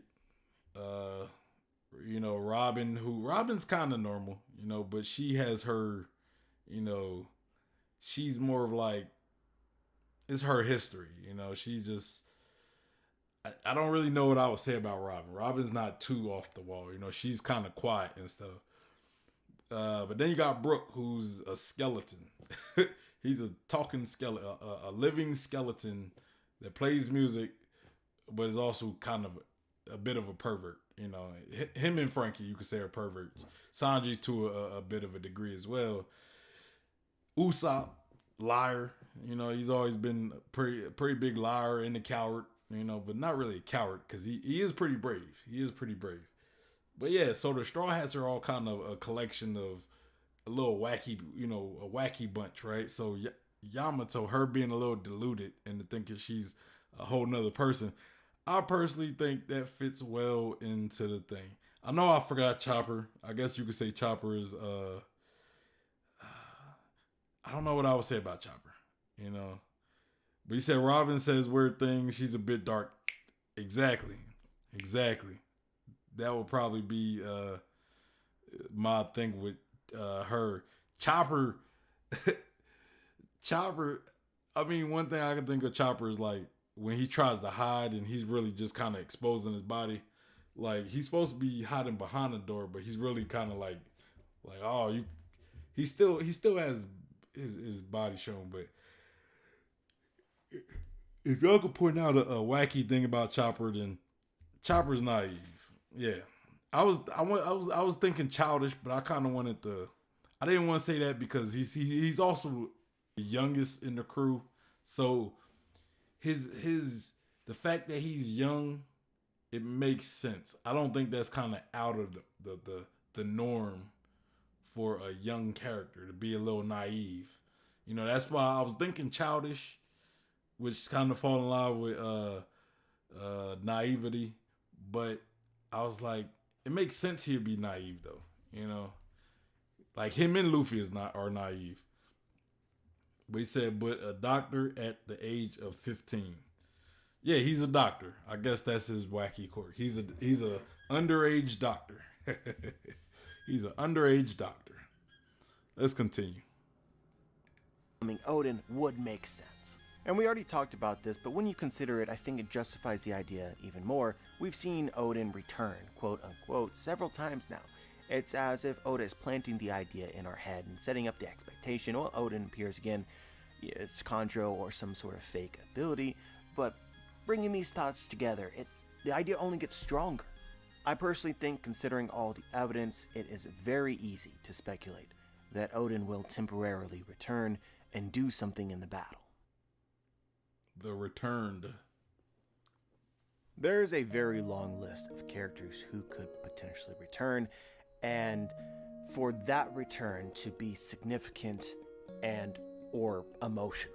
I want to take a moment to talk about all these various characters. And let's start off with the two that I think has been most heavily foreshadowed as being necessary to the story of Wano. First off, Yasu. Otoko never got a final conversation with her father. This is something that was highlighted at the time of his death. She ran once she heard the news that he was being executed. She arrived, but that conversation never happened. And since then, Oda has focused, I would say, more story than you would expect on the idea of Yasu's death and Toko's desire to communicate with him. Again, once you say this out loud, this becomes something to me that is just absurdly fitting. It's like a puzzle piece that once you... Ela said Nightmare Luffy using Odin sword style. Bro, like, just imagine, instead of I mean, he could use the katetsu, the one katetsu blade he had, but what if he uses that one sword, like the sword on Onigashima? That'll be wild right there. If he used that big sword that we see on Onigashima. You said Chopper has a quirky way of receiving praise. He insults people that compliment him. Yeah, that's true. That's true. I forgot about that. Yeah, where he, but yeah, that's definitely his quirk right there. But yeah, I think Yamato would fit well with the Straw Hats because she has her quirk. All the other ones have their quirks. I used to be on the Carrot train. I don't know if I guess Carrot is a little quirky. She be chewing on people's ears, but that's kind of like a mink. That's like a mink thing, though. So I don't know if that's like a individual. I don't know if that's individual enough. But we could get both Carrot and Yamato joining. I personally wouldn't complain about it. I know there's people out there who don't like Carrot or don't like the idea of Carrot joining the crew, but we get that mix. We get we got a cyborg, we got but then again, do we need a mink if we got Chopper? Like, we got like a fishman. Will we need a mink though if we already have Chopper, who's like very similar to a mink? I don't know. I don't know how that works out. I don't know how that works out. But I'm still, I don't mind the idea of Carrot joining as well. But if I had to choose either Carrot or Yamato, I'm going with Yamato. Cube said, yeah, but Carrot was basically non-existing in this raid.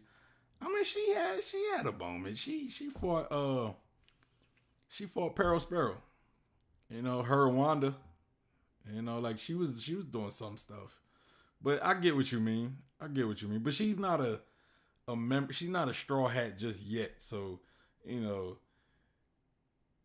you look at Whole Cake Island, she had some significant parts to it.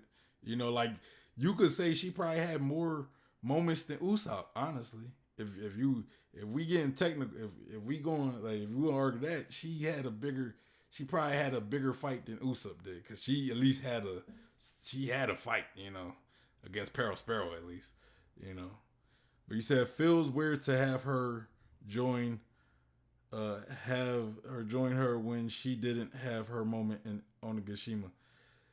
Again, I don't like, not every Straw Hat, like Usopp has yet to have a moment, and like I just said, she fought Pearl Sparrow, right? That she hasn't been a big focus. Yeah, I agree with you on that part. She hasn't been a big focus, but she has had something. It's not like she just disappeared. And then when you look back in Whole Cake Island, she had her moment. Plus she's not an official Straw Hat just yet. So it's like, she's not gonna have a Straw Hat level moment. And even then, if you want to talk about a Straw Hat level moment, Usopp is a Straw Hat, and he hasn't had a Straw Hat level moment. Neither has Brook yet, just yet at least. And as well, we're not finished with the arc, so many things could happen before uh, up to that point. Up to that point. But yeah, let's continue with these Insert it, everything makes more sense. But Yasu isn't the only character who died relatively recently that wasn't able to have a final conversation, closure with their loved one. I'm talking about Pedro, and I'm talking about Carrot. We talked about this a lot in reviews around the chapter. And exactly that's and what he's about to say about Carrot, because I was thinking Pedro as well. But what, like, one reason why what I think can move Carrot is if Pedro comes back and he almost,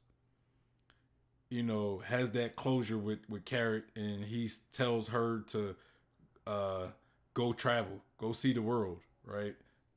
Go be a part of the Straw Hats. Like, go travel the world with the Straw Hats.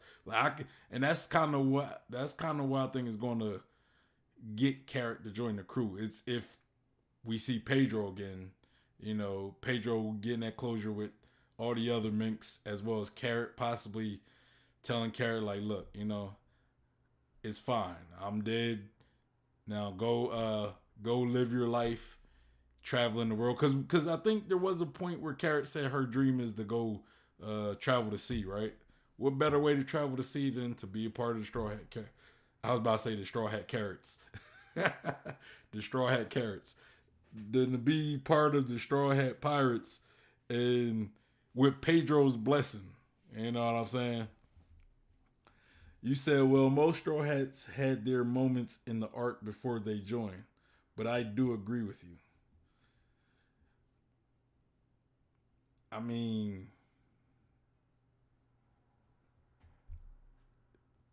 what? Like what? Jinbei joined. Jinbei's an interesting case. I mean, I guess, but she again? She has a moment though. It's just not a insanely big moment. Like, she hasn't beaten anybody. She ain't beat a Peril Sparrow, but she fought Peril Sparrow. I don't necessarily think that's necessary. I don't think that's necessary. She's had a big moment. She hasn't had it in the same arc that, like, let's say she joins after Wano. She hasn't had it in the same arc, but she did have a big moment, is what I'm saying. And that was in Whole Cake Island, when she went Sulong and then pretty much defeated the Fuku's fleet, right? So it's not like she never had a moment. It's just, we're in Wano, man. There's so much going on. It's hard to this is kind of an unprecedented, at this point, this is an unprecedented arc, right? It's a arc with a big war. Now, I know we had a arc with a big war before in Marineford, but we never had a arc with a major or a big battle that had all the Straw Hats. Well, I mean, I guess Wano's battle's not that different from, well, I guess it is, because it dealt with bigger, like, more people.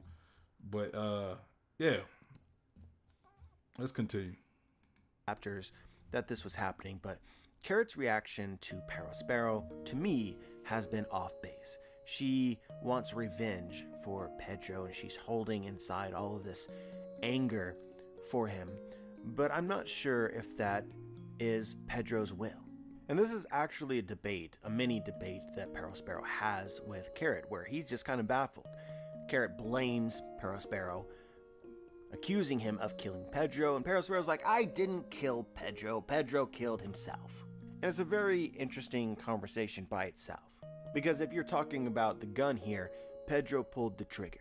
And so it's been my headcanon, it is my belief, that basically Carrot needs a conversation from somebody explaining that Sparrow didn't kill Pedro.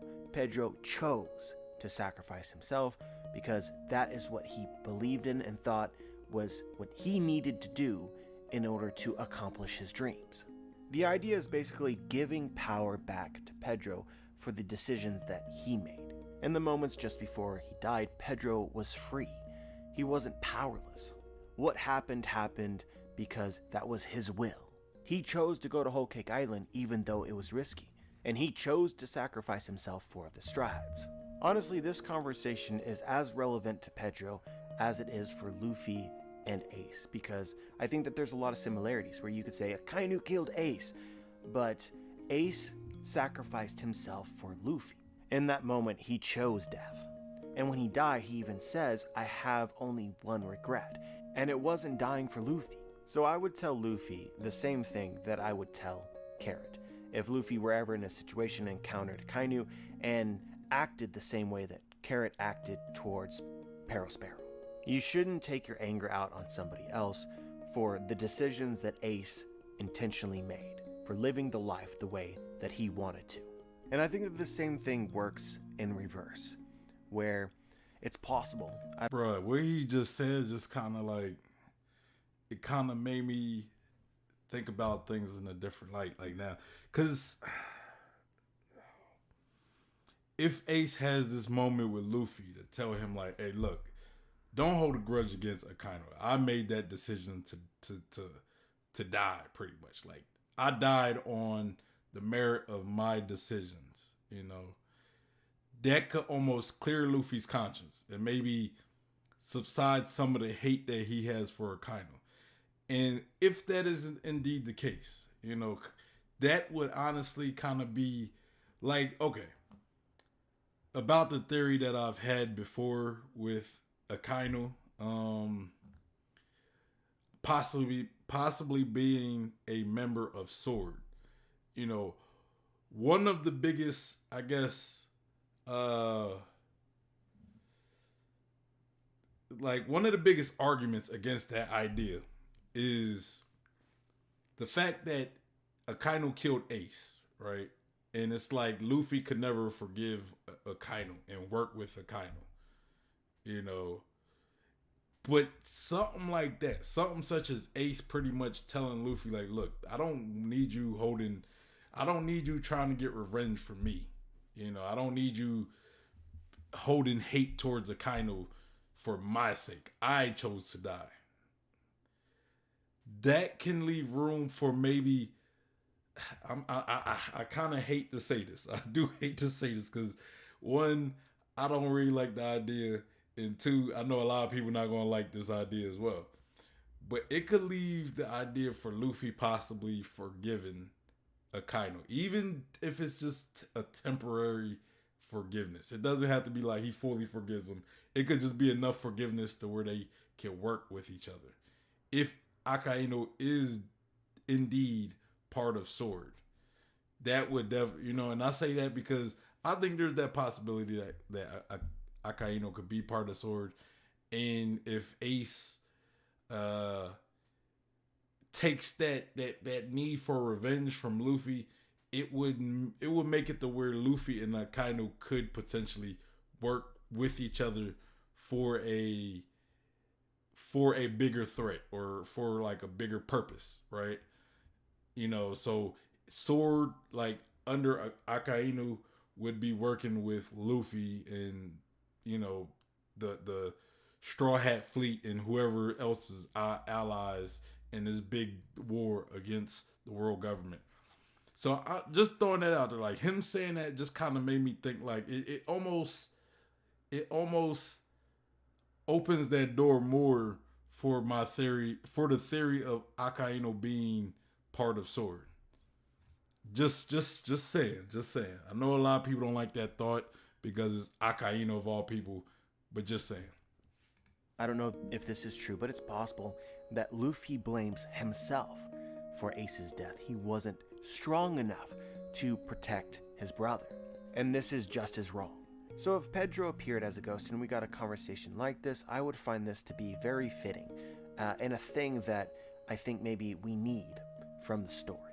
And another way in which this could be relevant and tie in thematically to Oda's plans in Wano is Denjiro, because we know that Denjiro, his appearance literally transformed from the anger that he held at Odin's death. Anger for himself, maybe anger at Orochi or Kaido, I don't know, but the anger is definitely there. And I think that you can see how that might interrelate with this conversation about Carrot, Pedro, and Perospero. I personally think that Odin would be sad for what happened to Dingero's soul. But the next death that I want to talk about is the 9 red scabbards. Now, we're currently in the middle of this arc, and obviously, we don't know what's going to happen to them. But my speculation from a long time ago, and it hasn't really changed, is that the scabbards are going to die, or many of them are going to die, and we're not going to know that they're dead until we see their spirits. I personally think that this is still in play. Characters like Shutenmaru haven't been in the story at all for 20 or 30 chapters. The last scene of them suggested that they're heavily injured and possibly dying. I know that there's been a lot of fake out deaths in Onigashima, but I tend to think that Oda does the fake outs so that you don't know what he's going to do and are surprised when deaths actually occur. Surprised and satisfied. So I think that if a character like Shutenmaru and maybe others die, that we won't know it until we see their ghosts. The reason that I'm speculating this is, first off, I find it to be beautiful storytelling, but it also is fitting given the imagery that Oda has used in the past regarding Toki's prophecy. You are like the moon who knows not of the dawn. If there's one ardent wish that can be fulfilled, then it shall be the one where 9 shadows are cast, woven together through 20 years of moonlit nights. Only then shall you know the radiance of the dawn. I like to think of shadows as spirits or ghosts.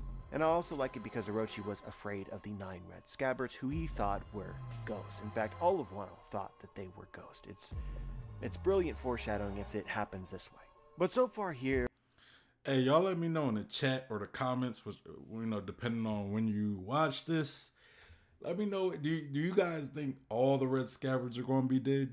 Or some of them? Now, and if you think all of them, just say, I think all of them are going to die. But if you think it's some of them, which scabbards do you think will die and which ones are surviving? I think Izo will possibly survive. I think Okiku is going to die. Because if in that case, the reason why I think that, because, or maybe it could be reversed. It could be reversed. But I don't think both of the 2 brothers are going to die. I think one of them will live and the other one will die. And it will make it to when we see the dead one and see their soul, right? The other one will get to talk to it and we'll get that closure conversation. I think Ashura Doji is probably dead.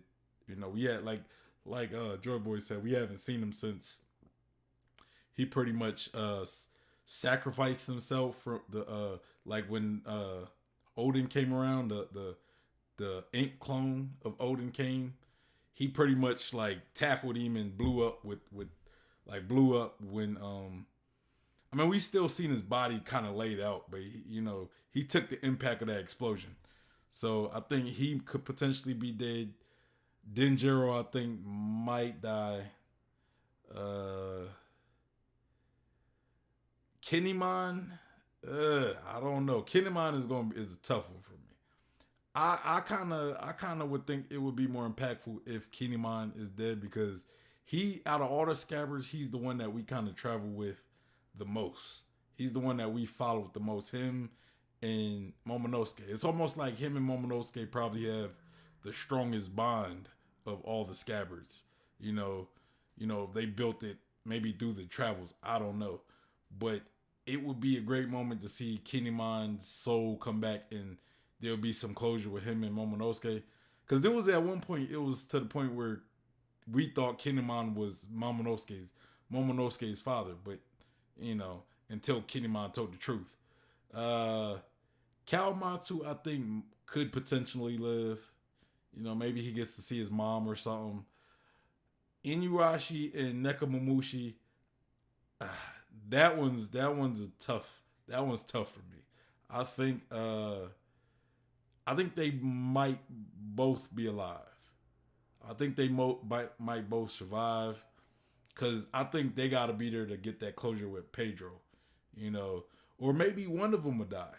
Maybe one of them would die. And if that's the case, I could see it possibly being Inuyasha, because I think Nekomamushi living he has, he's going to get that closure with Pedro, because him and Pedro was like, Pedro was under Nekomamushi, if I remember correctly. So when Pedro come back, I think Nekomamushi kind of has to be there, in order to receive that closure. And then, Chondro's pretty much, I think, going to be dead, even though he's a traitor. So, screw him. Even though I like Chondro. I know people hate Chondro, but I like Chondro's character because, and I liked him after his reveal, because I was like, yeah, to me, that was one of my favorite moments in the arc when we finally got that reveal of the traitor, because the whole time I was like, who's the traitor? Who's the traitor? I never really suspected Chondro, but I thought he was probably the most obvious one, and I don't know why I never suspected him. It was almost like he was always kind of the most forgettable scabbard. Like, Oda made it to where Chondro was like forgettable. He didn't seem as strong. He didn't seem as, that imposing. Like, he drew these ugly, like, everything he drew, like, his abilities was like, you can't even make anything that's really useful, but after the turn, it all came together. But at that point, it was just, I just always kind of forgot about him. I never really seen him as competent enough to be the traitor. But that was that. And I think I said all the scabbards. I think Rizzo. I don't know. Rizzo's a tough one. He might die in this battle with Fukurokuju. I don't know. He could just sacrifice himself in order to take out Fukurokuju, but I don't know. I think he might survive. I think, we were thinking that he could potentially die, but I think he might survive. But yeah, let's continue. Here, we're mentioning characters who have an obvious and established connection to the country of Wano and the people of Wano. But a question that I think that we should have is, is it just going to be Wano people if this theory is true? Or can it include? Cube said Rizzo is the MVP. Bro, Rizzo was putting in work, man. Like, especially against Kaido when he absorbed all the Kaido stuff, and then he wrapped Kaido around with a scroll and was like, yeah, I'll throw it back at you. Bam. But who I just thought of could come back? Like, maybe. Okay. I can't remember. Now, I don't remember if it was a stream or I was watching a video, but somebody talked about Kaido, right? Kaido might have had a wife. He obviously, Yamato had a mother. She would have had to have a mother in order to be born. So Kaido had to find a woman that he either married or cohabited with. I don't know. But, clearly he consummated with her and had Yamato. Now, one thought I heard was that maybe, I think you might even brought it up. But the idea that Kaido's wife died.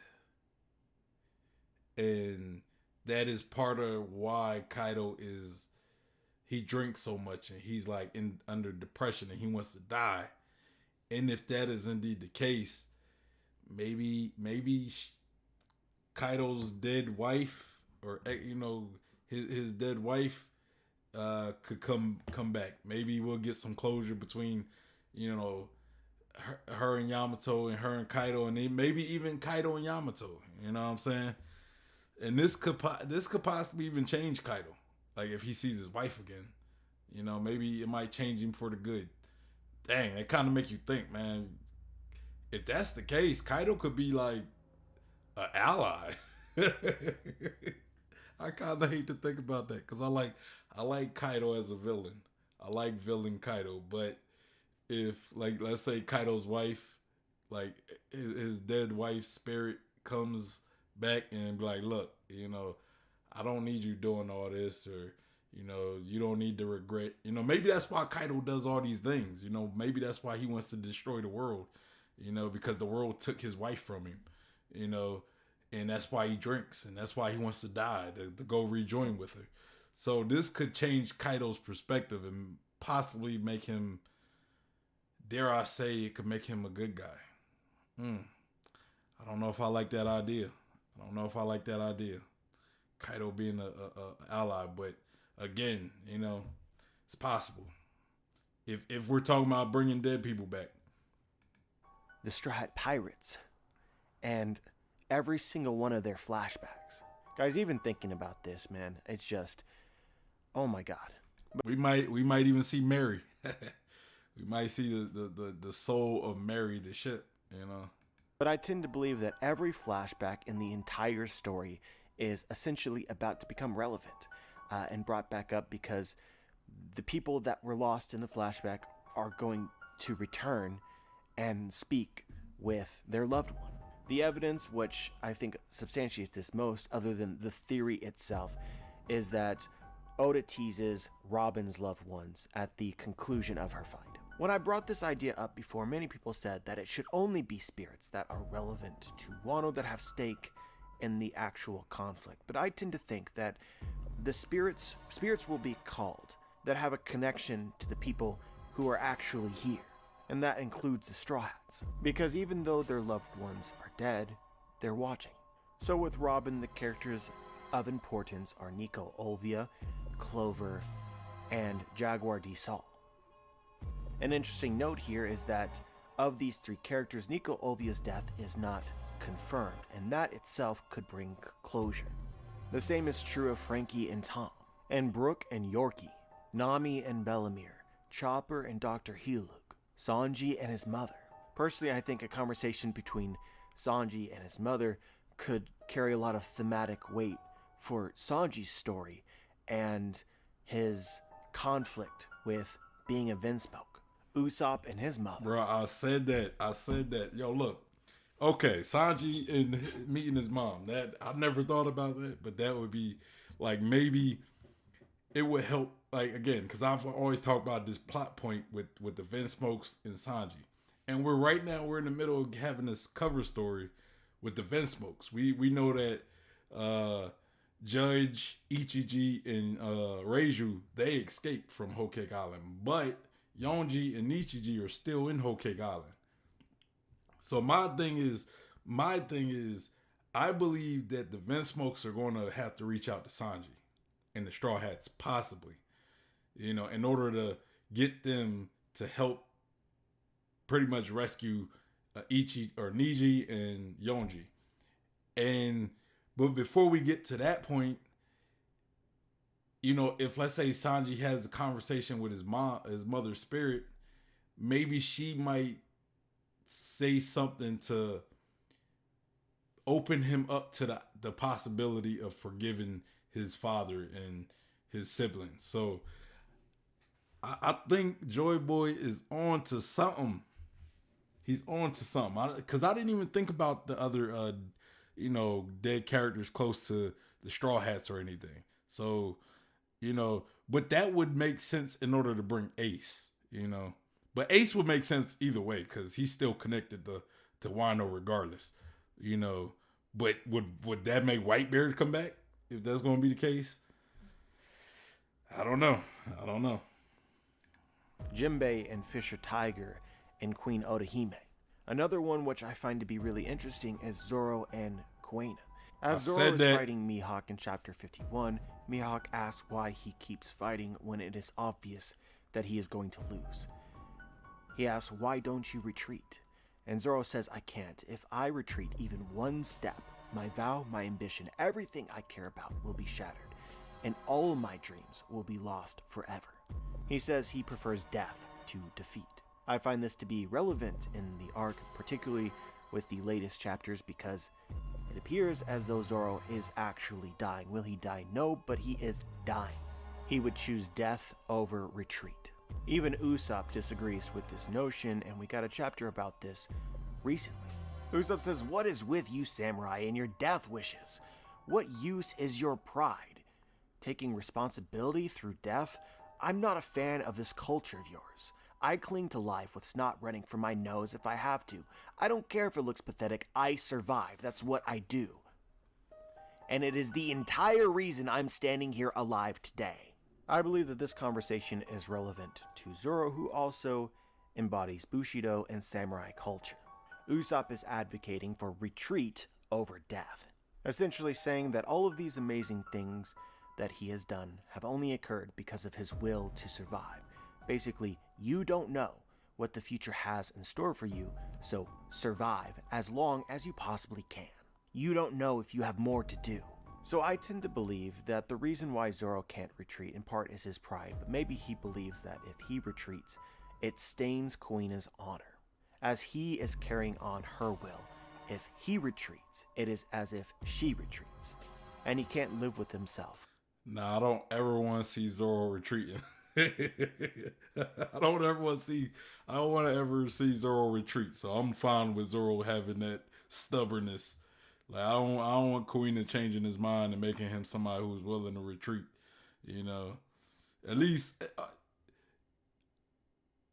not in like a one-on-one fight. Like now, if he has to retreat in order to save his crew, I get it. I get that he might need that, and he might need the that type of sense and logic in order to save his crew. But if it's just him 1v1, nah, I don't want Zoro retreating. I don't want Zoro retreating at all. If he were to do that, so he would rather die. As I disagree with this notion the same as Usopp, I think that the only person who could possibly change Zoro's mind is Kuina herself. Ultimately, Zoro's dream and the vow that he made to Kuina was to become the world's strongest swordsman. Retreating is not the end of his dreams, or at least it shouldn't be. But this isn't the only character who has died that may be relevant to Zoro's story in Wano. Ryuma! Another character, and this is probably strong evidence for Ghost Piece, is Ryuma, the Dragon Slayer. Very early on in the arc, there was a conversation that's very similar to some of these others that I've pointed out as foreshadowing, where Zoro said that he fought Ryuma, a dead guy, and nobody could believe him. Because believing that the dead will return is a pretty absurd notion. But the lingering plot thread that a conversation with Ryuma would resolve, that not a lot of people are talking about, is the return of Shusui, Ryuma's sword. You'll recall that Zoro lost Shusui. Hey, I definitely talked about that plenty of times. I said, look, because if anything, I know a lot of people don't like the idea of Zoro giving Enma back, because Enma is like a power-up for Zoro, right? But to me, Enma doesn't really... Enma is a sword that he kind of got out of spite. Like, it was like, well, you know, we want to... You know, Shishui needs to stay in Wano, so Hiyori was like, you know what, you can have my father's sword, right? But if, let's say, Ryuma does come back and he talks to Zoro, and, you know, somebody witnesses, like, this conversation with Ryuma, and they say, you know what, like, Hitetsu maybe, and he's like, you know what, or even the one guy who stole it, or not the guy, but the little fox, I forget his name, not Shooting Maro, Shit Maro, I can't remember his name, but if like one of them see Zoro talking to Ryuma and it almost validate that yes, Ryuma did give Zoro that sword, he might get Shinshui back. And I like I'm saying the sword wrong, but I like that sword because it's such a beautiful sword. Like I love the hilt and everything. It's just like it was probably one of my favorite Zoro swords. Like it's just a dope looking sword.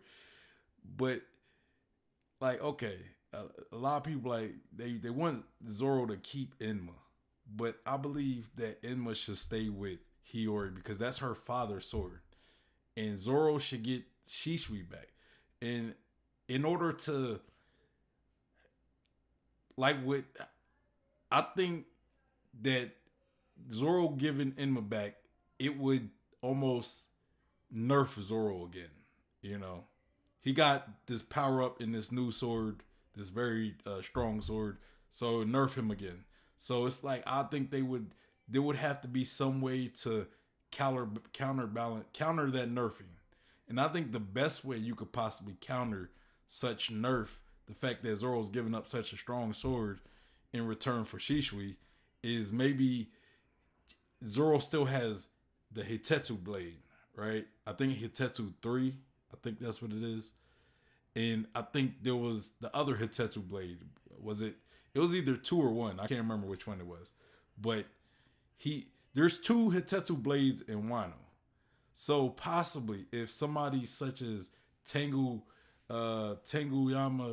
Hitetsu, them being his swords, he could possibly forge them into one ultimate Hitetsu blade, right? And it would become, and maybe it would be even stronger sword, a stronger Hitetsu blade, because now you're taking these two already quality blades and you combine them, make them an even more quality blade. It could possibly even rival Enma, right? Possibly, and it would be tailored more for Zoro. And then let's say the one Gorosei member with the sword. Let's say he has the other Hitetsu blade, because I know that's a popular theory going around. Zoro would probably have a superior Hitetsu blade, or at least one that could be on par with the Hitetsu blade that he has, because he has the combination of possibly like the two weaker Hitetsu blades. You know what I'm saying? So maybe the Gorosei guy has the stronger Hitetsu blade, but Zoro has the combination of the two weaker Hitetsu blades, which almost can't, which eventually kind of raises in quality, and it's able to almost match up to his Hitetsu blade. You know, Cube said, "I want Enma because Zoro is already the king of hell." I mean, I don't really know what to say to that, man. I mean, if that's why you want it, that's why you want it. But I personally think that I think Zoro, if he doesn't get Shishui back, I wouldn't be mad, or I wouldn't be angry or upset or anything. But I think he is a possibility that he could get Shishui back. But if he does, it's like now he's gonna have 4 blades. Zoro's never been known to carry 4 blades around. Unless unless his upgrade is 4 blade style or something. Instead of 3 sword style, he has 4 sword style. He start turning into Killer Bee from Naruto, right? He said Enma would fit the theme. I mean, is Zoro really King of Hell though?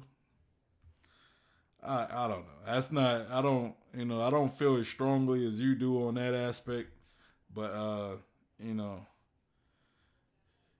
if that's how you feel, I'm not going to knock it. I can't knock it. But But yeah, let's continue. Pretty early on in the arc, because it's a relic of Wano, it's their famous sword, and we know that Zoro earned this sword legitimately, that he actually defeated Ryuma, and that Ryuma gave it to him. But the people of Wano don't know that, so it'd be incredibly fitting if Ryuma appeared and made this known. But obviously we're not just talking about Straw Hats here. There's other people present. Law and Corazon. Kid. We don't know a lot about Kid's backstory, but potentially we could learn something. And Kaido. But the other significant spirit that I believe will appear that could have huge plot ramifications is Big Mom and Mother Carmel. Since Whole Cake Island, it has been set up that Mother Carmel... Bars. He just brought up... I'm mad he kind of glossed over Kaido, because I think Kaido has potential for something. But Lady Carmel, I didn't even consider her. But if she was to return and, say something to Big Mom, which possibly maybe make Big Mom change, this could also lead to Big Mom betraying Kaido. I'm just saying. Bro, just some of the possibilities that, that he's talking about and that I kind of thought about.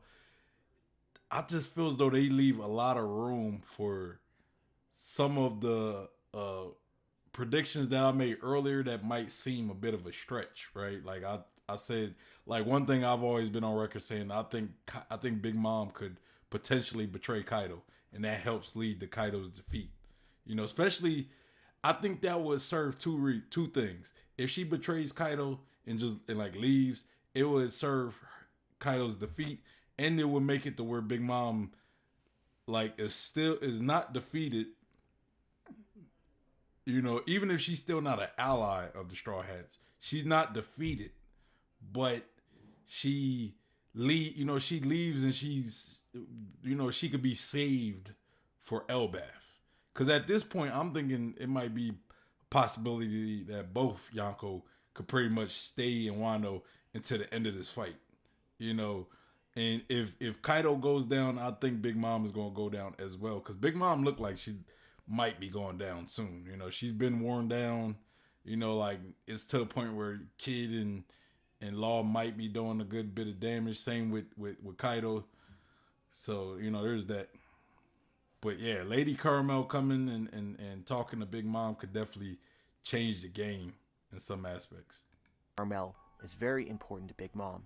Big Mom is suggested to have killed her and eaten her, and Big Mom does not know that she did this and does not know where Mother Caramel went. This is another hanging plot thread that I believe must be tied off before Big Mom is removed from the story. But it may not bring closure. Big Mom's idea of Mother Caramel is very, very different from the truth, and we know that, but she does not. Mother Caramel was a member of the underground with ties to Cypherpole, intended on selling Big Mom to slavery or to the world government, and basically was a terrible person who lied through her teeth. Big Mom discovering this truth by communicating with the spirit of Mother Caramel, spirit that is watching Big Mom because Big Mom killed her, could bring absolute calamity. I think that it could break Big Mom. But anyway, guys, I think that it's very fitting that pretty much every major character in the story has somebody who died. So everybody, with the exception of Kid and maybe Kaido, has a moment here that has been set up throughout the story. And many of these, I believe, offer opportunities for closure and growth that would not be possible in any other way. The hero's journey. And so, guys, you've reached the final section, and I've included this as sort of a pet theory that I have had that adds something to this theory that probably you won't hear anywhere else. Whether it's convincing or not, maybe less so than some of the other things, but at the same time still a very interesting conversation. One Piece is the hero's journey. This is something that is true of a lot of stories, but I think that few stories embody the hero's journey like One Piece does. Which is ironic because Luffy claims pretty strongly that he is not a hero because he would not share his meat. But his story is the story of the hero. In 1949, Joseph Campbell wrote a book which basically transformed how storytelling was done. And that book was called A Man of a Thousand Faces. And basically it is the monomyth. He compiled mythologies from various cultures about their heroes and found general tropes that all of these stories shared and compiled them into the ultimate story of the hero. He broke this story down into 17 steps. Under normal circumstances, most stories don't follow the hero's journey exactly. Many of these steps are excluded. Sometimes these steps occur in different orders. Maybe steps are repeated. But what's noteworthy about One Piece, when you bring up that One Piece follows the hero's journey, some people literally laugh at you. Of course that's true. But what makes this noteworthy to me is I think that that One Piece follows Joseph Campbell's hero's journey exactly, or damn near, or to a level where it becomes perhaps obvious that Oda uses the hero's journey, Joseph Campbell's A Man of a Thousand Faces, as a template to help him write One Piece. Even borrowing some of the arbitrary terms Joseph Campbell came up with for the various stages and uses them literally. You'll understand what I mean in a moment. The first stage is the call to adventure. We all know this. This starts at the very beginning of One Piece. Goldie Roger, find my treasure. That's the call to adventure. The second stage, which is not always followed, is the refusal of the call. In Luffy's case, he did not refuse the call. But early on in his life, age was a barrier, and he did make a pact, an agreement, to set sail when he was older, which is a kind of refusal. But you see this concept used with almost every single member of the Strats aside from Luffy. There's some reason why they can't go on the adventure, and usually plays a integral role in the arcs in which they're introduced. Luffy has to solve their problem, or they have to solve their problem so that they can go on the adventure. The third step is supernatural aid. Well, we can very clearly see that Luffy has received supernatural aid in his adventure.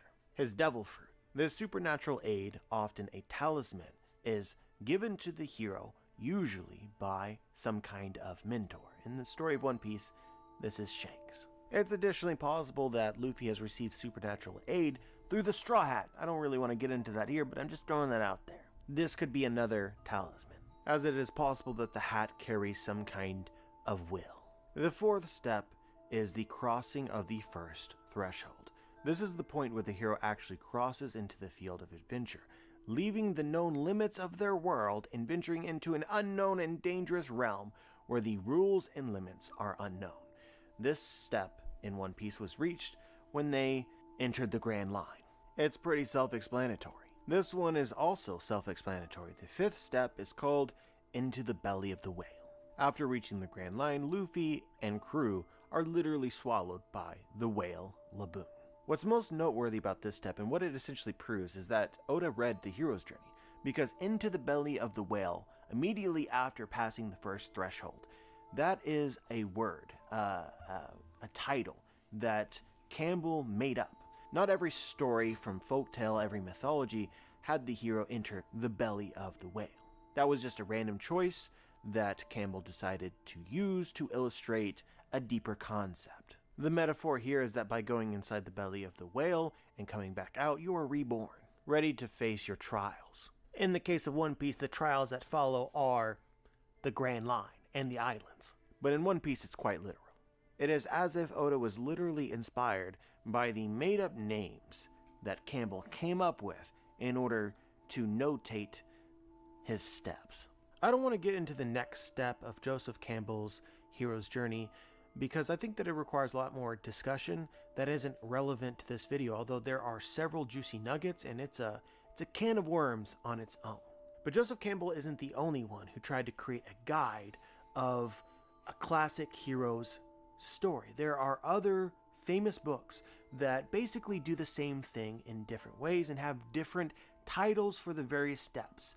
I would say as a general consensus, most of the attempts after Joseph Campbell was trying to simplify. So rather than 17 steps, there was far fewer and less specific. But all of these are based off of mythologies from cultures from across the world. And so if people out there know their mythologies, I think that they would know, or you should be familiar with the concept, this is very common, of the hero traveling to the underworld. It is a very common trope in mythologies. And so while Campbell doesn't have a step that is literally titled Descent into the Underworld, David Leeming did. Oda, having read Campbell's book and very clearly based the story of One Piece on the hero's journey, there are 4 famous hero's journey books. It would not surprise me for Oda to have read another. For the hero to literally travel to or see the underworld, the land of the dead, I think would be fitting. So whether Onigashima literally becomes the underworld, literally becomes hell, or if simply spirits invade the world of the living, in both cases, I would find this to be fulfilling the classical hero's journey, a story straight from mythology. I also find it fitting that the descent into the underworld is also associated with death and rebirth. The hero dies, therefore going to the underworld, and then is reborn from that place, usually receiving some kind of boon from the visit. And through, like when I think of that step, the whole death and rebirth step, because he was talking about there, Wano could be where he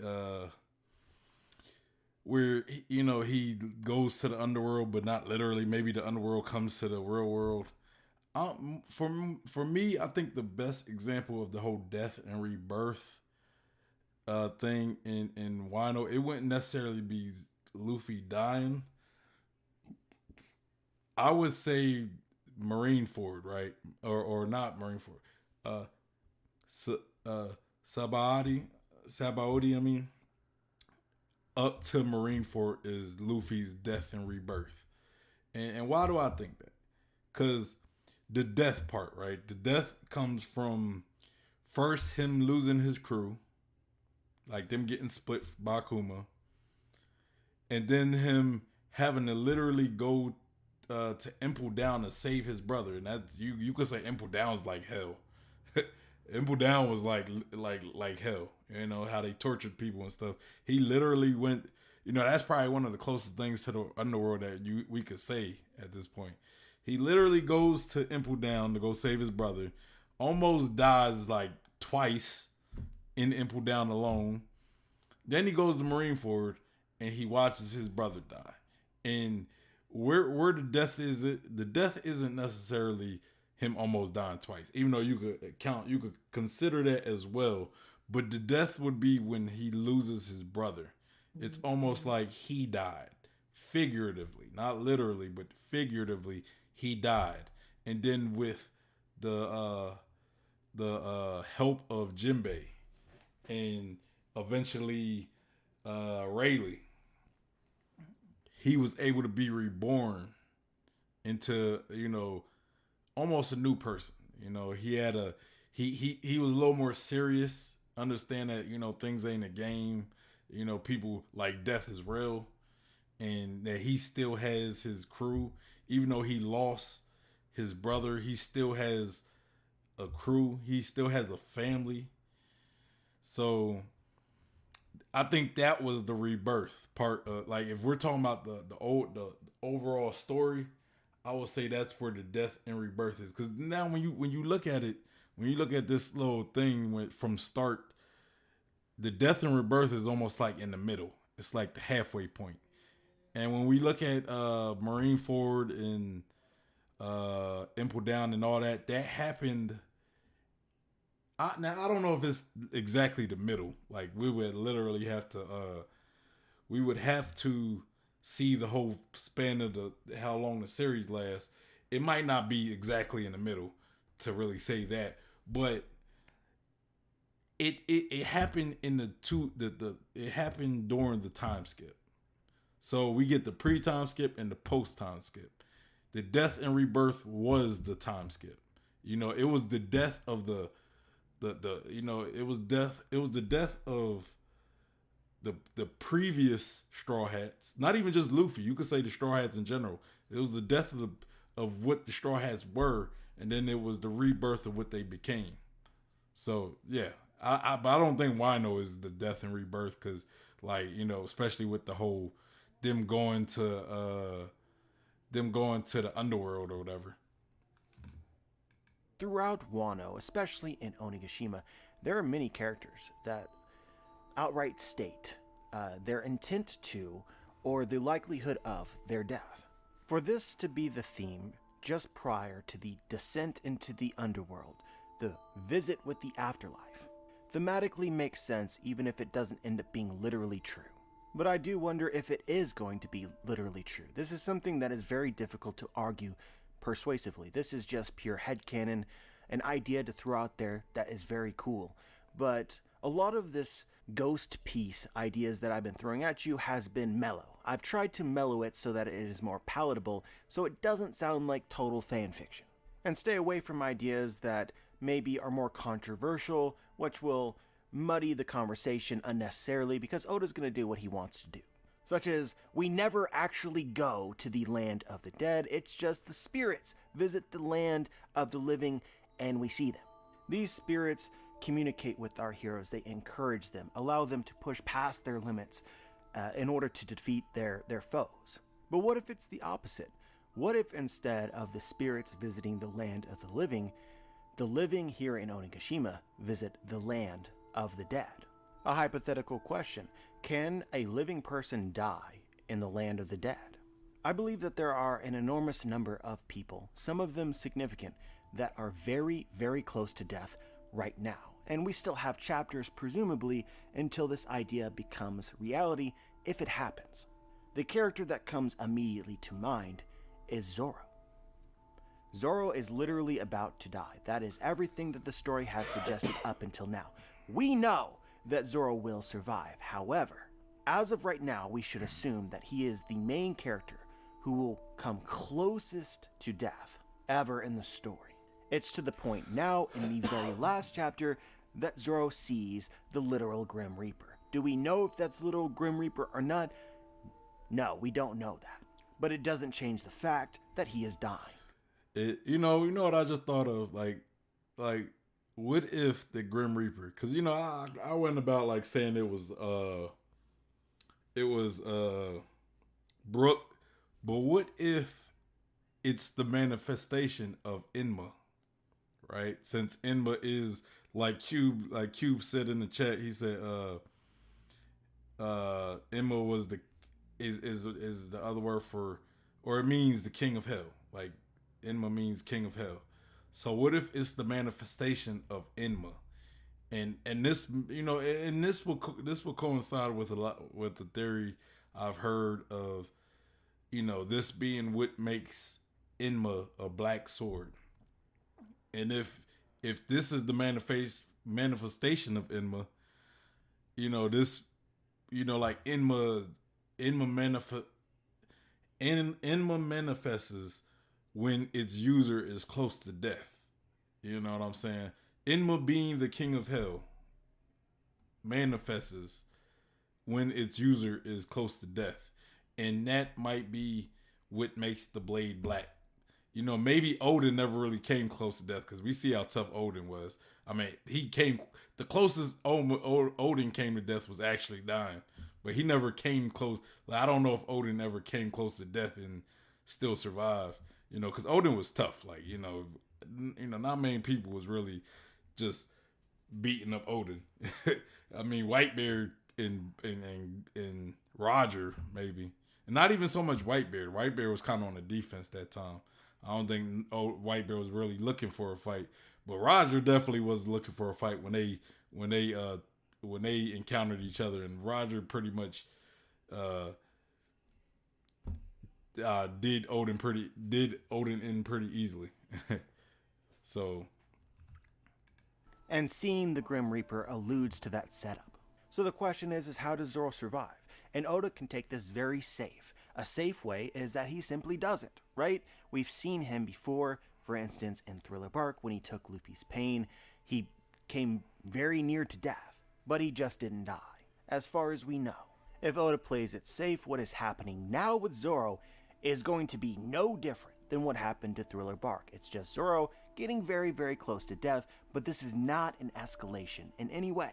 Because we thought before in Thriller Bark that he was as small a margin as you could possibly be from dying. So now that teeny tiny small margin of life is somehow infinitesimally smaller, but it makes no difference to us. So it really can't be a better moment. Not unless Oda gets crazy. But if the borders between life and death are crossed, if Onigashima literally becomes hell, if the people in Onigashima visit the land of the dead, can Zoro die there? If this is timed right, could this possibly be the way in which Zoro survives? Because for a few moments, however long it lasts, he literally can't die. And neither can anyone else. Another character that comes to mind that's probably very close to death is Luffy, or Kid, or Law. Maybe some of the 9 red scabbards like Kiku and Kinemon. I know that this is a wild idea, but personally, the more wild it is after we see spirits and the land of the dead, it would work. So I just wanted to include this as wild headcanon just to get you excited, because this is just a theory, and at the end of the day, some of the best elements of this, if it came true, would be based on Oda's own creativity, rules that he creates, and anything that I do would just be fan fiction. There will be things, undoubtedly, that nobody could reasonably predict. All I really want you to be is excited. Edo Tensei. When I brought this idea up before, many people don't like it. They don't want it, and they're very outspoken about that. And as I talked to these people, the main reason that I ascertained for this, aside from potential sappiness because of conversations with the dead, the main reason is because of fear created from Naruto and Edo Tensei. If you guys don't know, in Naruto, Edo Tensei was very famous. Basically, it's revival of the dead. And it is very popular to criticize Naruto for Edo Tensei. But I wonder if people understand the reason for the criticism for Edo Tensei and how that's different to what I'm suggesting here. But anyway, in Naruto, the reason why the Edo Tensei is so criticizable, in my opinion, from as close to an objective perspective as you can get, is a story should be about the heroes that you begin the adventure with. If ever I've read or seen a story which started off with a particular cast of characters, and then somewhere throughout the journey the characters are lost and replaced by other characters, and then you reach the end of the story and the characters that are actually taking focus in the story are late additions or midway additions, and the characters that you were supposed to love and grow with are all dead or just forgotten, that's not a good thing. Even as it might be realistic, it's very unsatisfying to read, in part because of expectation and the love that you have for these characters. It's particularly bad if they're just forgotten. And that was one of the problems with Edo Tensei and Naruto. You guys know we started off with Naruto, and then we had Naruto Shippuden. And in Naruto, it was about the Leaf Ninja, Naruto himself, Team 7, the other teams, Shikamaru, Choji, all these side characters, and it created a really fleshed out world with a bunch of young characters that were growing into their roles. And a reasonable expectation is for the final battle for these characters that we are introduced to initially to play significant roles. And many of them, some would say most of them, didn't. And part of the problem was Edo Tensei. The power scaling went out of whack. Edo Tensei revived some of the strongest heroes of the past, and as these final battles are occurring against in-game villains, it's Naruto, Sasuke, Sakura, and a lot of legendary characters. But I want to make this clear, this video isn't about criticizing Naruto, it just provides an example of a thing that people discuss. And yeah, my problem with Naruto, that like later Naruto Shippuden was not Edo Tensei. I didn't mind the Edo Tensei. My problem was it was part of what he said about kind of like some of the characters that, you know, they built getting lost in the shuffle, right? Like some of the other important, you know, like Shikamaru and you know, some of the other ninjas that were part of Naruto's generation, like Naruto generation of ninjas in the Leaf Village, them getting forgotten. And my other problem was the power scaling that kind of just got ridiculous after a while. Like one reason why I like Naruto, it was because it was grounded. You know what I mean? It was like, okay, here's our world, here's how it works, here's the ceiling of how strong a person could grow. Even though it had a high ceiling, it wasn't nothing wrong with how high the ceiling was.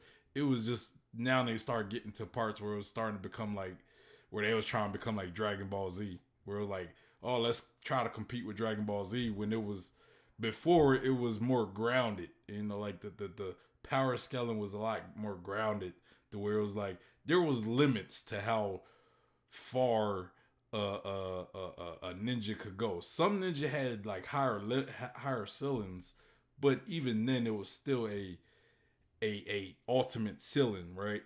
You know, but it got to the point where it was like, man, we could blow up moons, we could blow up a whole continent.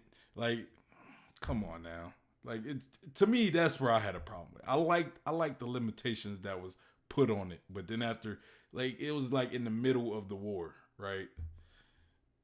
That's where it was. Like, honestly, like when the Tail Beasts were like the most powerful creatures in the world, you know, aside from maybe like the Sage of Six Paths, that's where, you know, like I was fine with that. You know, like I'm fine with the Tail Beast kind of being that pinnacle of power. But then when it got past the Tail Beast, where they kind of became like nothing, that's when it was like, I'm not really liking this. I didn't like the introduction of Kagura.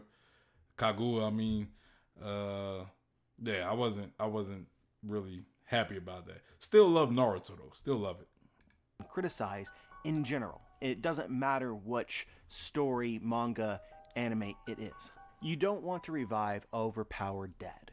Or more accurately, you don't want to permanently revive overpowered dead and then have them push out the characters that should really be the heroes. The word choice here is very important because for anybody who actually watched or read Naruto when Edo Tensei was first introduced and revealed. It was so, oh my god, incredibly hype that we were going to meet these legendary Hokage and characters that were dead. It is one of the single greatest moments in all of manga that I have ever read when it first was a thing. Because Edo Tensei itself is not a problem. Bringing the dead to life is not a problem. Anybody will tell you that the hype was absolutely through the roof. Everyone loved it. It became a problem over time when you realized that all the characters that you were excited for mattered less to the story. Because those that were brought back to life took over the story. So the problem was their permanence. They came back and they stuck around. And I do not think that that will happen in One Piece. I think that the dead will stay dead. You might have a thing like a possession, Odin will appear, but after the Fire Festival is over and the sun rises once again, Odin will be gone. And there will be so much more journey left after this. So that's why I don't think that this is a valid criticism. But unfortunately, the reason why I feel like I need to include this section in the case that the theory actually happens is I expect there to be a lot of rage, in a similar vein as Big Mom having amnesia.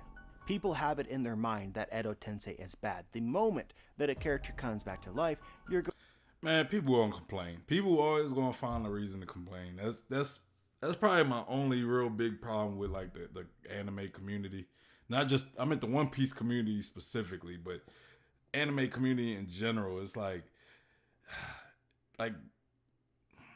there's always going to be, you can't please everybody. At the end of the day, you can't please everybody. You do something, people are going to have a problem with it. Someone's going to have a problem with it. If you do something that's going to be a little, I don't want to say far left, but it's going to be a little,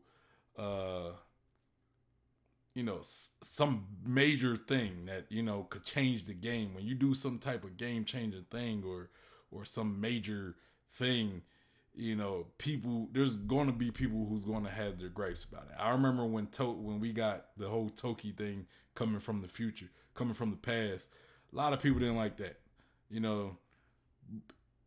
Oda didn't really go crazy with the whole time traveling thing. It was very limited. It was, she could only go to the future, not the past.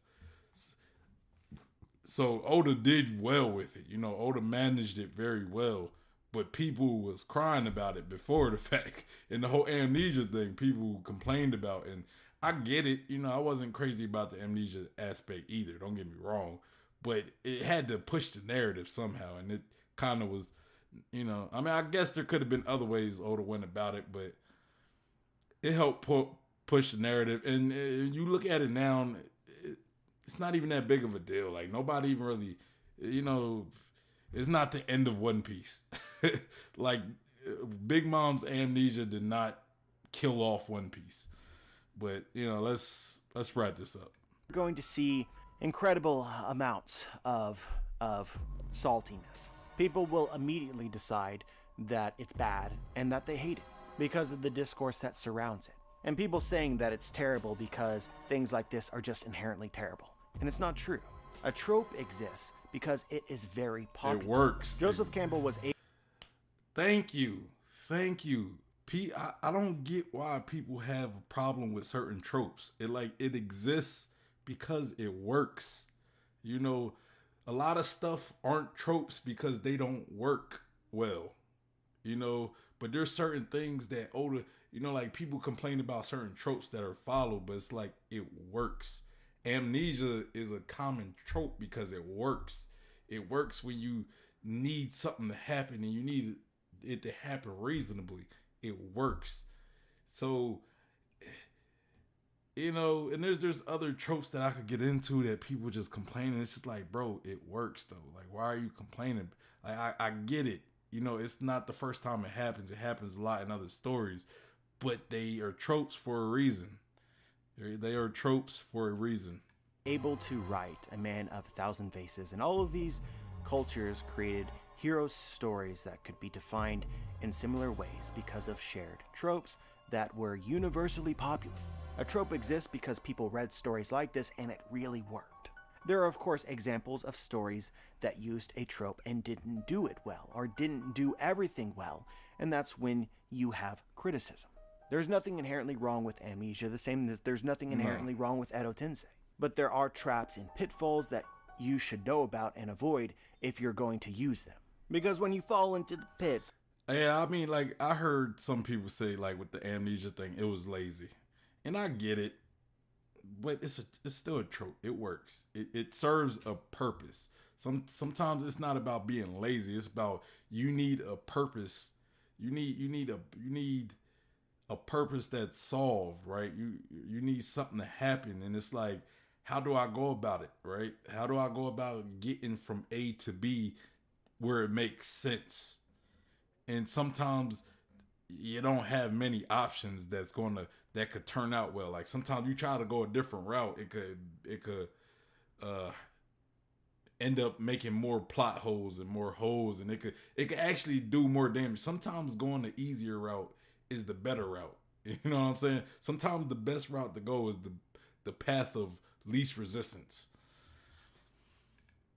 People are dissatisfied, and they felt that way without any preconceived bias. Using random and poorly justified amnesia as an excuse for why a character didn't act during prior events in the story is one of the pitfalls, and why Sabo having amnesia was a very criticizable moment from the story of One Piece. But anyway, I felt like this. Now, Sabo's amnesia, I kind of, like, I could see why people upset with the Sabo amnesia. I get that, because that was like, it was just kind of like, it was almost like Oda really did kind of want to kill Sabo. Like, he really intended to kill Sabo off early, but then it was like, damn, I want to bring back Sabo, but it has to make sense. So it was like the only way he could really sensibly bring Sabo back and it not seem like, well, why didn't you do this? Why wasn't you there in Marineford? Why didn't you do that? The only way you could really explain all that is to say he had amnesia. But I do get why people have a problem with Sabo's amnesia. Big Mom's amnesia. I mean, my only problem with Big Mom's amnesia is like how it happened. Like she hit her head, and it's like somebody as tough as a Yonko could just hit her head and get amnesia. That was kind of my only problem with Big Mom's amnesia. It was just it was like Big Mom getting a concussion. Somebody as tough as Big Mom, even though I guess her being in the water, pretty much drowning, it might have weakened her, especially since she's a devil fruit user. It weakens her and it makes her vulnerable to head trauma. So I guess with that explanation, okay, it makes sense. But, that was my only gripe with Big Mom's amnesia. Other than that, I didn't really have a problem with Big Mom's amnesia. Could it have been a little lazy? Possibly. There's a lot going on in Wano. Oda can't sit there and make creative story plots like all the time, especially in an arc where has so much going already. But let's wrap this up. This was something that needed to be said. At the very least, keep an open mind. But anyway, guys, I really hope that you enjoyed. All right. Oh, that was a bit. It seemed. Oh man, that was low. This has been a long stream. Honestly, it was a pretty long, probably one of my longest. But yeah. So we touched on a lot of stuff. I pretty much said a lot of what I wanted to say.